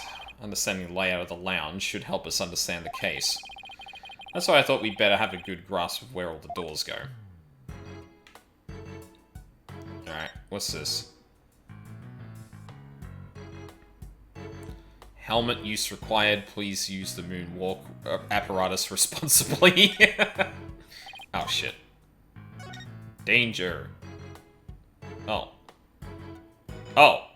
Okay. Hey, I see something shiny down there. Let's take this cover off then. Magpie mode engaged. Yep. What's this? Looks like a metal jelly bean. What the fuck? It's really small, but it's a bullet. It's only about 2 to 3 millimeters in diameter. Let's see, that would make the caliber .10? Caliber versus the diameter of a gun's barrel, right? Yes, but I've never heard of a .10 caliber gun before. This bullet must be for a special kind of gun. I bet if you tried firing a bullet this small with a regular-sized gun... Thank you, Cookie. Yeah, my great-great-grandfather had a great like this. It would just fall right out. Yeah, must have been a really small gun.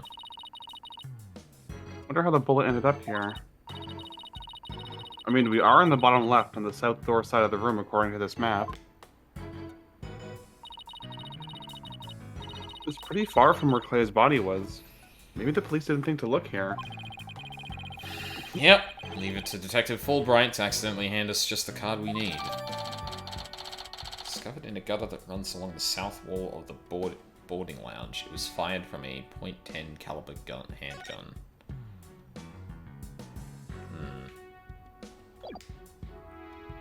Alrighty then.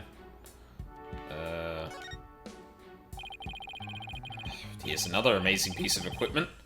Walk on the surface of the moon, it says. Oh boy, I want to try it.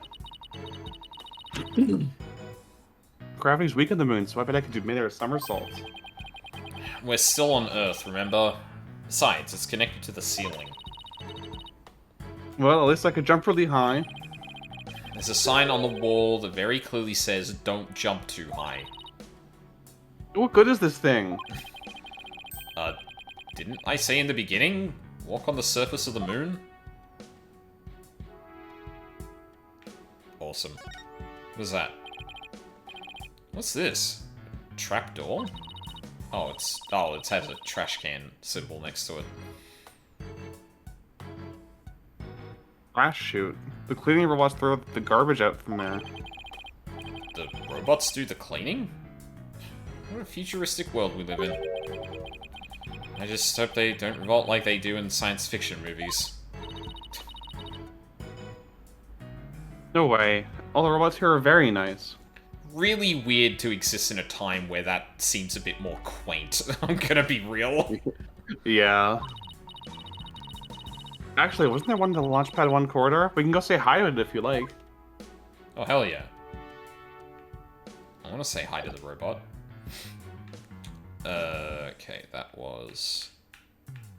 on the doors. Oh, look at this door again? Oh. What was that? Wonder what this big knob is for. It looks like the knob on a stove. Well, it's the same shape, but I think that's where the similarities end. I mean, it's behind a glass pane. What kind of stove would require knob security like this?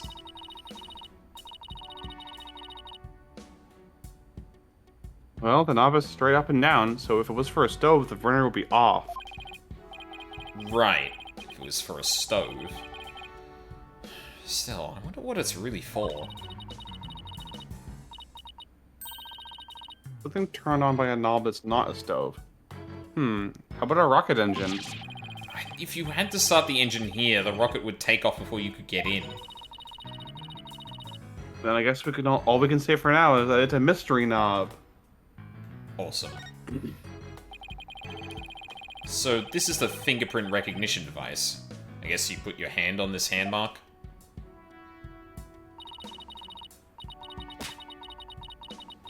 Well, I guess when you can try. Now to line my hand up with the outline. Don't, Athena. This thing is related to the case.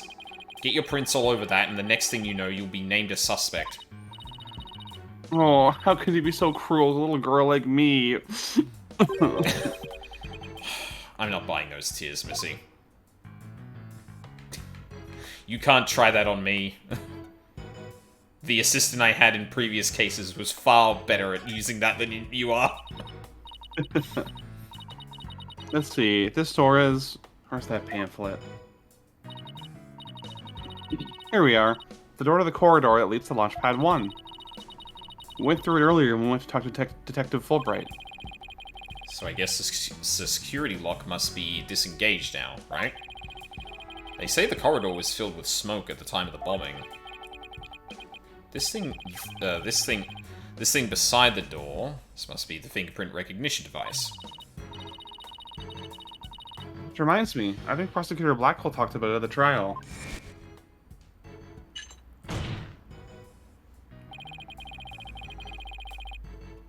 The notion of a third party in Launchpad 1 is utterly absurd.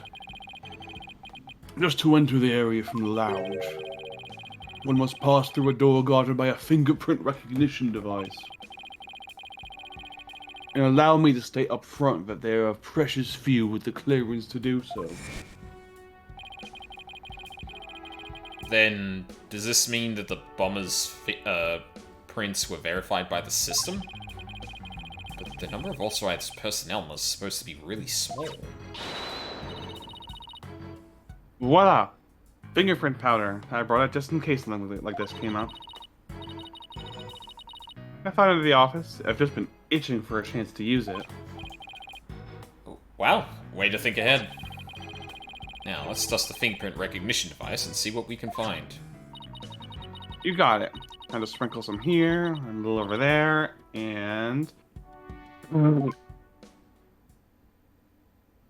Did that sound come through or not? It did come through, actually, yeah.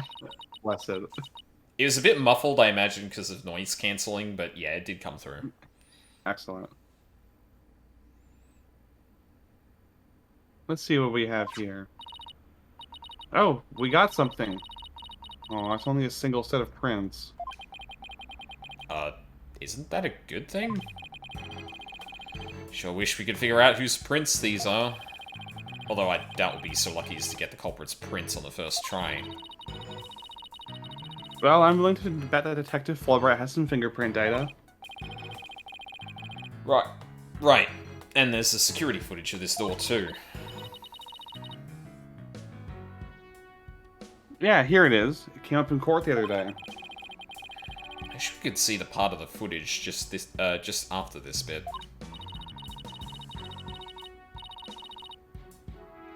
Oh, because that would be right before the murder, wouldn't it? Let's ask the detective. With the Moody's in, he'll probably show it to us right away. Yeah, he's in almost too good of a mood today. Let's go see if we can find him again once we're done with this room. Okay. Oh.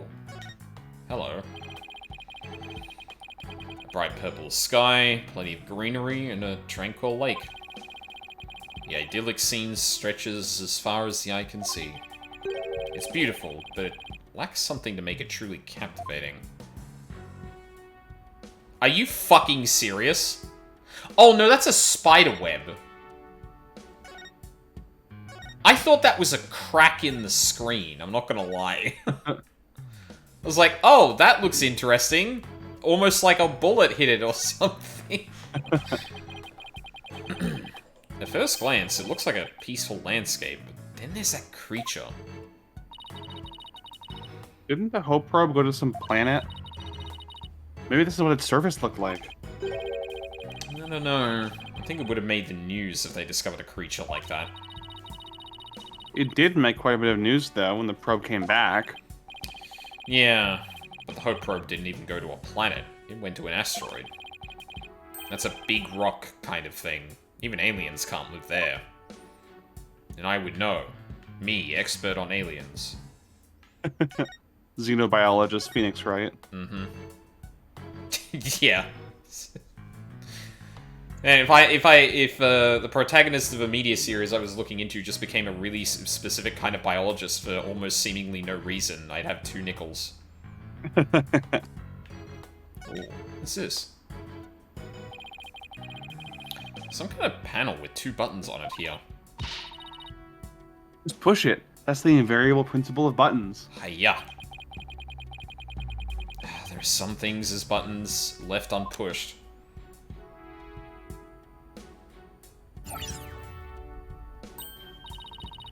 Hey, the giant holographic image disappeared.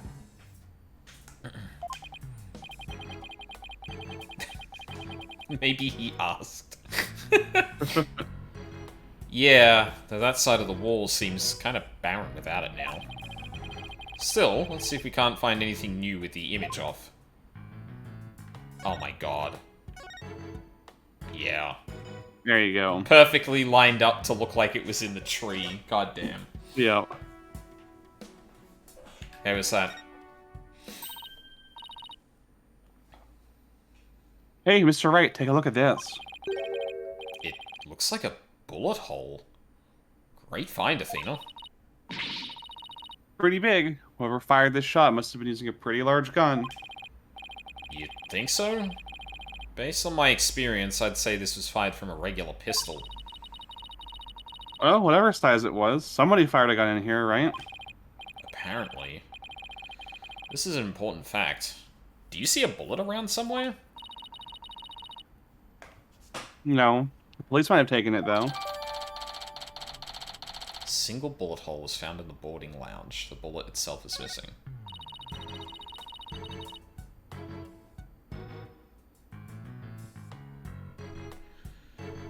Let's ask Detective Fulbright about this bullet hole later. I feel like I kind of did something out of order. Fuck, I didn't get to look at the pods! No! Dang it. Oh. Welcome to the Do you want to take her, or do you want me to take her? I'll take her. Okay. Welcome to the Space Center, guests. Welcome. Yikes! Ugh, what in the world? My name is Ponko. Ponco. Ponko. Are you sightseeing? Are you lost? Are you looking around? Choose one. I will guide you. It's a robot? It's a very familiar face, too. Yeah, I was gonna say. I am not a robot. I am Ponko. Psychological observation and navigation companion. Ponco. Ponko. Yes. As soon as the screen changed color, I was like, oh. I see. Well, I'm glad we got that cleared up. Oh, Ponko, I've missed you. Huh? Did you know this thing, Athena? Oh, she, showed us around the last time when I came here with Apollo. Oh, you're such a good girl, Ponko. That's a good girl. Oh, thank you, thank you. I'm so happy, so very happy. Wow, a guide robot. That's pretty cool. My name is Phoenix Wright. Nice to meet you. I don't know you. I don't know you. Huh? Ouch. That hurt. Oh, she has to register people she meets for the first time. Please register him, Ponko. Certainly, commencing guest registration. Please tell me your name. A nickname is fine too. His name is Phoenix. A bit overly familiar, but I'll allow it. This motherfucker wanted a robot to call him Sir. Mr. Wright. Because everyone just keeps calling him that. Yeah. Phoenix, please let me get a good look at your face. Oh, sure. Registering. Facial registration sequence complete. We are now officially friends. Yippee, wahoo. Nice to meet you, Phoenix. Huh. This robot is pretty cute. You made a friend, boss. Isn't it great? Phoenix, Athena, allow me to guide you. Right this way. Oh, goody. Let's go, boss. Go where? Yeah, what is happening? What the fuck? Hey, why is there a slash in that jacket? Well, that might actually be a legitimate answer to that question. Oh, wow. What is this place? Is that rocket real?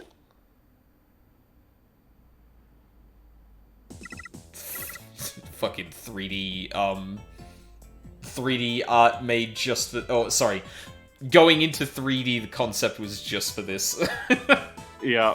You can feel the game struggling under the parallaxing it's trying to do. Yeah. There. Welcome, welcome. The Space Museum is open to the public every day of the year from 9 AM to 7 PM. Learn about the history of our nation's space development and the Hat 1 project. The rocket is just a replica, but it's the same size as the real one.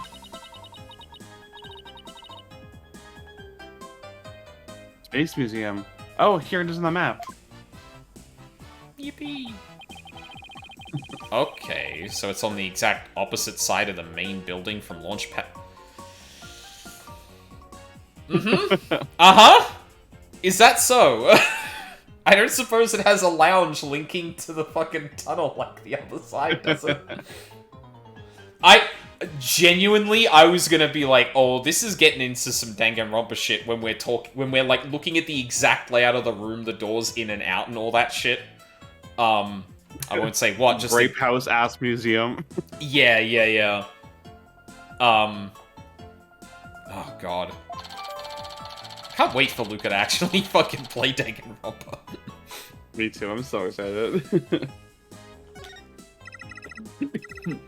Ask me anything. Anything, I will explain. I think we might call it here. Yeah, that's totally fine. Seems like a good point to stop off after the investigation. But I'm never gonna learn what the little pod things were for.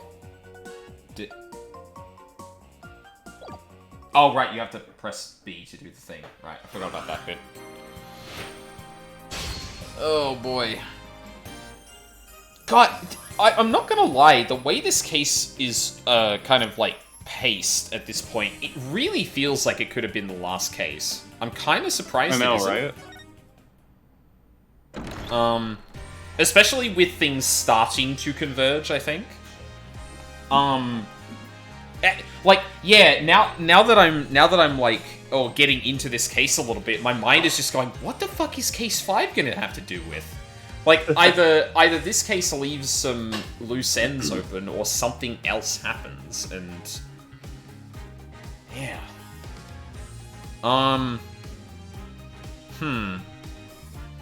Yeah, I feel like there's...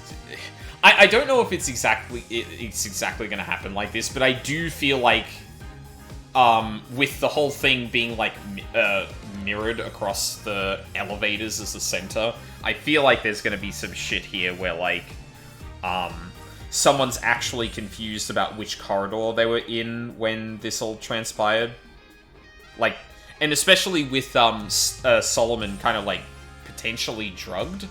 Like, he thought he was in, and I guess we haven't been to the actual crime scene, so we don't know how much the museum looks like the launch pad.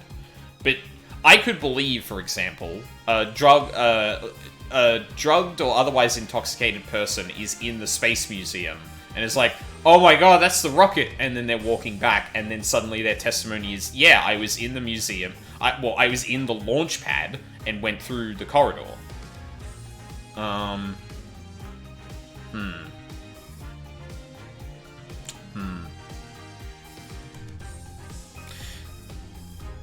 Curiouser and curiouser. Yeah, I don't know if there's much left to say after talking so much, but, yeah, I'm not a particularly big fan of the way anything outside of the little mysteries is working right now. Like, there's definitely moments... The DLC mission... DLC mission. The DLC case is, a bit outside of that criticism. I think, like, practically everything that was going on there is actually, like, really well, thought through in that. And yeah, like... You know, Curse of Case 3 and whatnot, but, like, this is even struggling to put, like, the easier things together in terms of, like, paying off what's come before. Yeah, for reasons that I think both are related to the way that the story is told. Because, like, I'm gonna be honest, I feel like it would have been potentially more interesting to have the first part of Case 4 happen, and then the explosion happens, and then we go back in time. And especially... Yeah, I kind of agree, honestly. Especially with, like, Phoenix being caught up on the case. Like, I feel like that is actually the perfect excuse to separate them out so much. And I think it just establishes a lot more intrigue. Sorry, I interrupted you. No, I was just gonna say, like, I agree. Because especially since the first half of Case 4 seems so simple and straightforward and handholdy compared to even Case 1. Yeah, absolutely. Like, you know, there'd still be the thing where I'm like, oh, come on, Apollo. This technically happened in the past for you, but at least then I could be like, okay, opening case, very bite-sized, that's going to lead into that.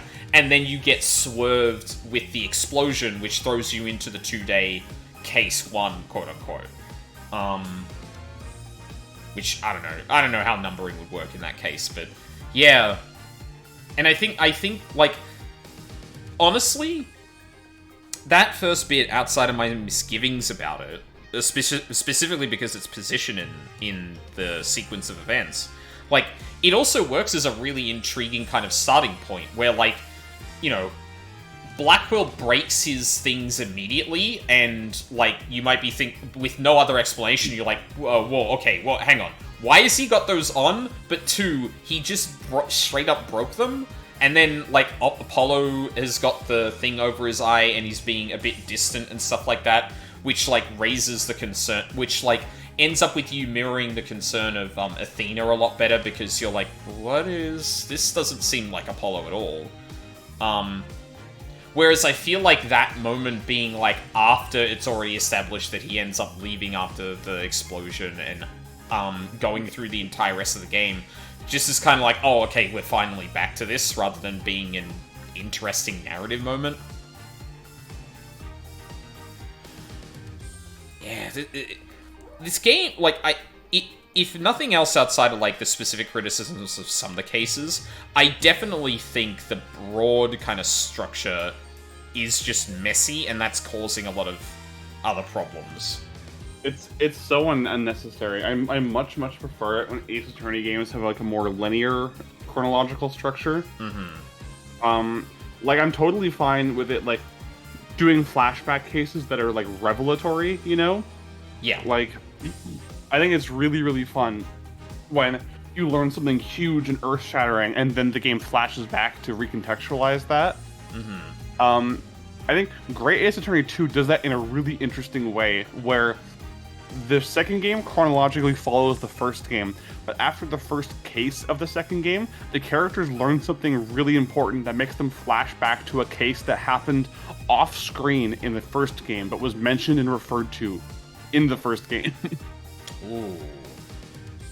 That's interesting. And, like, it's interesting and it's ambitious, but it was obviously planned out, because the case that happens chronologically after that one in the first game, they refer to that case as having happened. And characters go, wow, that was weird. I wonder what's up with that. And the characters themselves don't realize what was up with that until the second game, which is why you then get to see that with this extra context. Yeah.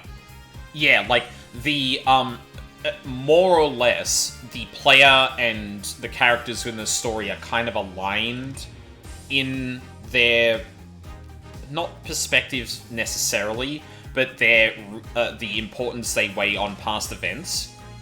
Actually, that's probably a more complicated way of putting it. But, like, it makes sense. Like, they just say that happened offhandedly, and, like, you know, that's not just because it was super important, but we can't show that to you now. It's because the characters don't think that is important. It's just weird. And then you move on with the player going, yeah, okay, that was just weird. And then the characters and you realize that it isn't, and that's when you flash back. Like, those are in lockstep.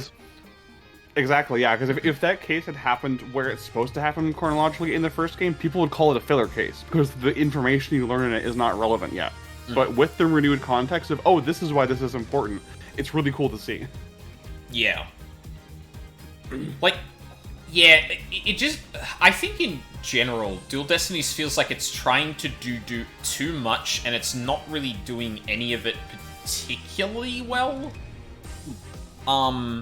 Because it feels like it's trying to juggle the player being Phoenix, being Apollo, and being Athena, and not doing that very well by, like, Phoenix essentially swooping in on the first case, Athena's kind of abilities getting a bit underplayed, and then Apollo having this backstory bolted onto him that ends up changing him as a character, but not until, like... yeah, it's super weird. Growing Pains is definitely a perfect way of describing that. I think you hit the nail on the head with that one. Yeah. So yeah, like, I think this game wants to be a jack of all trades, master of none, but it's not even a jack of all trades. No. And the funny thing is, I feel like on the mystery side of things, other than the way that they communicate you should be solving things in terms of the hand holding and that, I think the mysteries are good. They've been like, if anything, that's the thing that seems to be shining out the most to me.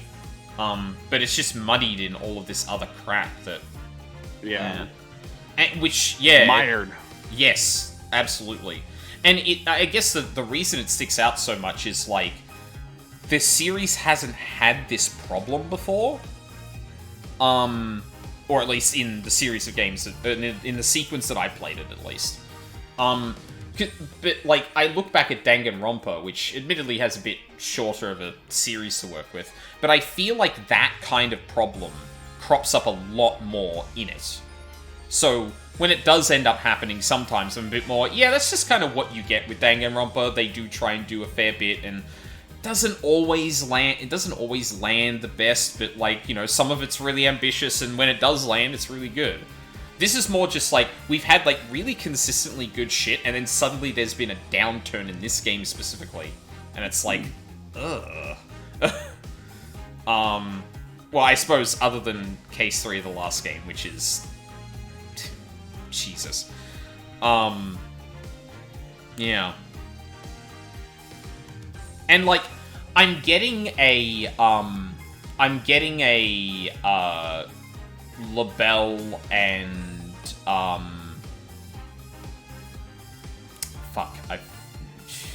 last case.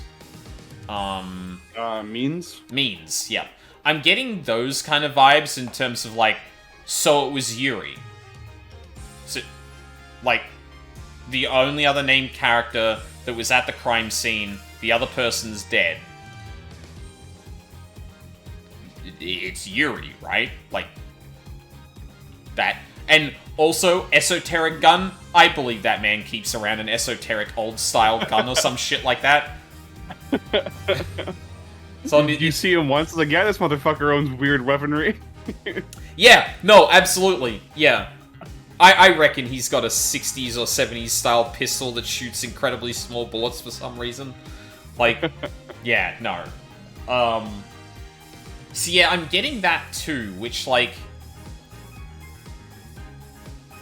I feel like it's doing that too much. Like, I don't know if it is actually the case. There could still be some red herrings here. But one of the things was... oh, sorry, go on. It's kind of the law of economy of characters, right? Like, when you see a limited cast of characters, you know that this is a whodunit game, because there's different kinds of mysteries. There's the whodunit, there's the howdunit, and then there's the how catch 'em. They all give you different kinds of information. The whodunit is like, you're trying to figure out who the murderer is and how they did it. A howdunit is, you know who the murderer is, but you're trying to figure out how they orchestrated the crime. And then a how catch 'em is, you know who the killer is, you know how they did it, you're rooting for the detective to try and figure it out and piece it together. Yeah. And the problem with these games is that they are whodunits, but they don't have the benefit that a lot of whodunit media has, where every character you meet has to be colorful and memorable, and that kind of takes a toll on a cast. So there can only be a limited number of characters who can be a suspect or be the perpetrator, especially since some of them have to have alibis. There are some characters that you have to not suspect. Like, yeah, at the start you have to have a list of people who are potentially doing it and people who couldn't have done it, before you start going through things and really digging through it.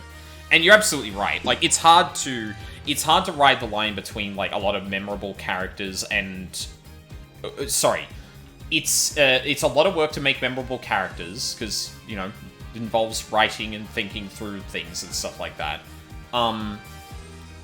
So you want more characters because then it's less obvious who it is, but you don't want more characters because that would take a lot more development time. And, like, you know, we bring this up, but, like, the DLC case, like, used that expertly, I think. The fucking doctor just in the background that's mentioned is actually not the culprit. And it's like, it seems like a huge red herring. Well, it is ultimately a huge red herring. because it plays on that thing. It's like, oh, okay, so everyone in this on scene at the moment has a pretty solid alibi, and there's just a guy who we haven't talked to yet who seems to have access to do the things that were being talked about, and we just haven't seen him for the first part of the case. Gee, I wonder who the murderer is. But it actually played with that. Whereas, these last few cases have definitely focused more on the how, but it also hasn't... Here's the thing that bothers me. It could be cool to actually go into that, and, someone, a villain, or... I don't know what to call them, really. The criminal of a case just straight up walks up to Phoenix and says, yeah, I did it. But is or the story just says, yeah, they absolutely did it. But the whole point is, actually establishing how. And I don't think they ever let go of the whodunit bit enough. If they're gonna do a howdunit, you can't keep the who as a... You can't really keep the who as a, thing that needs to be figured out, because it may take away from the howdunit.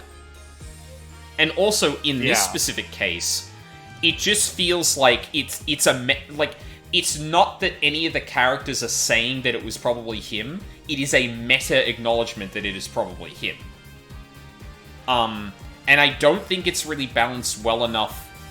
And, it doesn't need to be the focus. I think it's perfectly fine that the Means case went the way it did. And obviously, LaBelle is an extreme example where it just straight up does actually tell the player who did it. And so that was truly a howdunit. But we're verging back into having whodunit be a question, yet they're not, it doesn't feel like the focus has actually shifted enough for that to be the case. I don't know, I feel like I'm not expressing that as clearly as I could, but... Yeah. Yeah, I do feel you, though. I understand the central idea you're expressing. That, it seems to be leaning into how again, but it's not really telling you who done it. So there is room for... There isn't a lot of... Or there might be some dialogue that's still dedicated to who done it that ultimately feels redundant. That's probably the actual problem there. And yeah, again, it doesn't help that the game also feels the need to be handholdy. So it's and that's indistinguishable from the two in some ways. Yeah. I've got to be completely honest. I think this game has definitely run its course for me.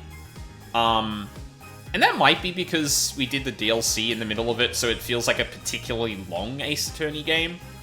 But yeah, I'm starting to be okay, I would actually like to move on from things. But that makes me even more intrigued about Case 5, because I can't even picture what that's gonna be, and how that could actually hook me. I think you'll be interested to see.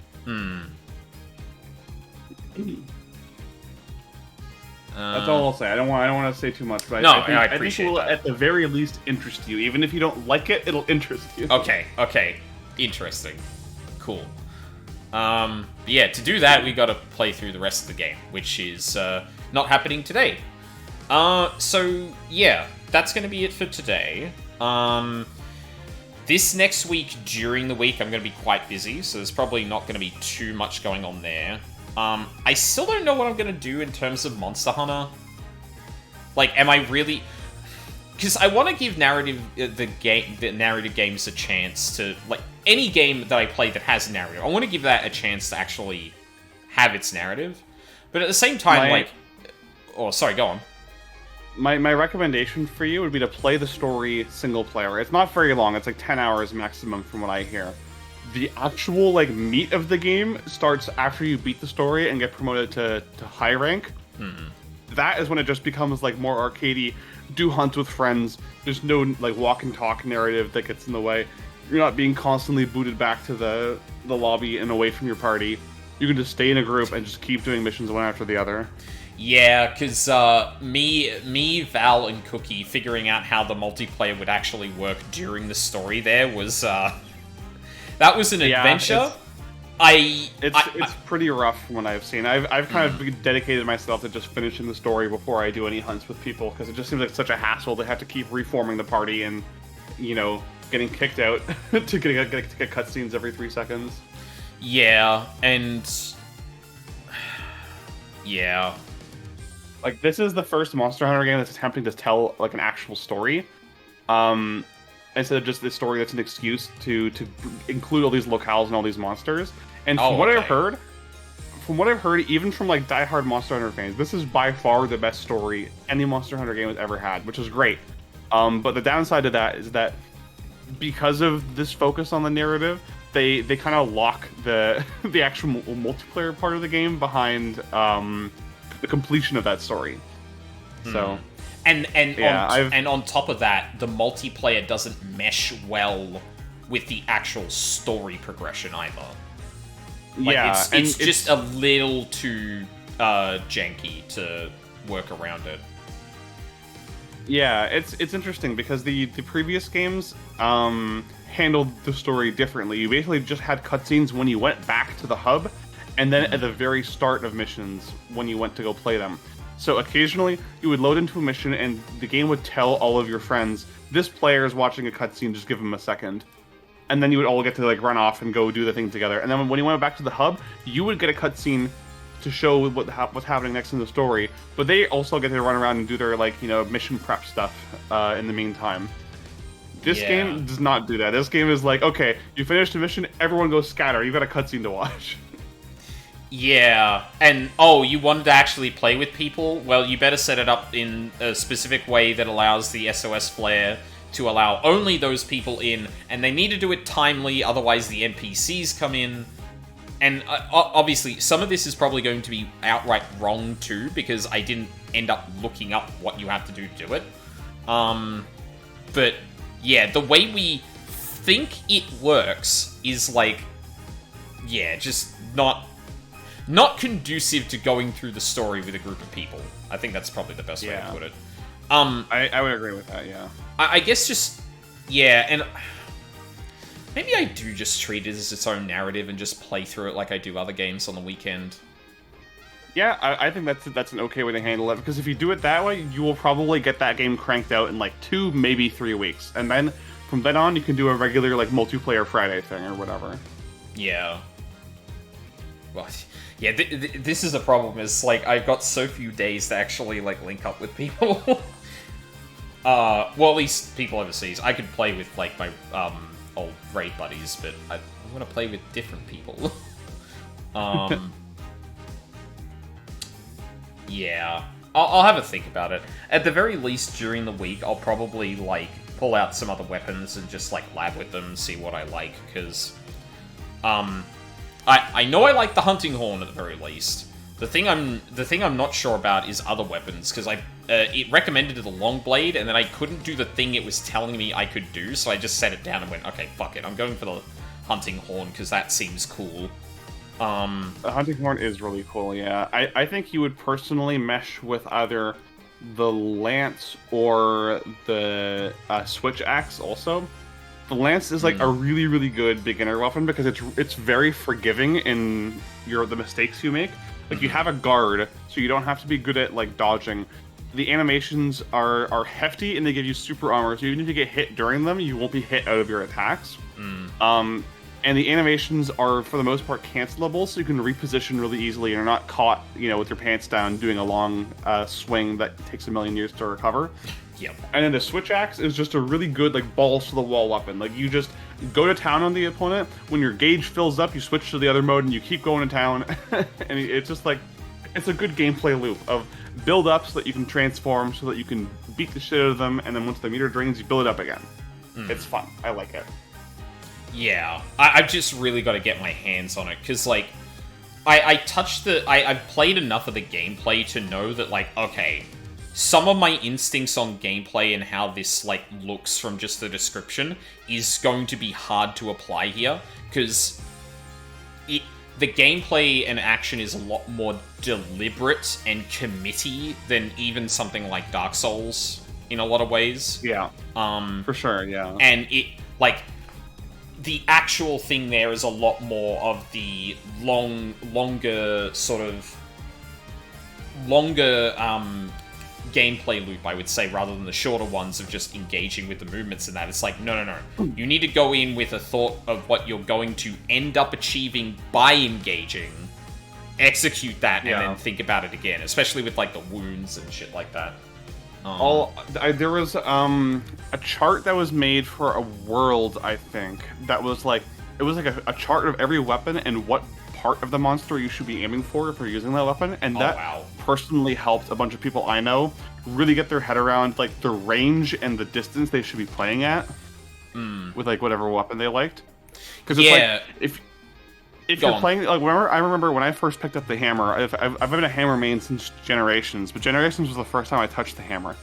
And I was used to playing dual blades, which is a weapon where you want to get into the monster's blind spot and start chopping away so that you can break parts while staying out of the range of dangerous attacks, because your animations are very committal.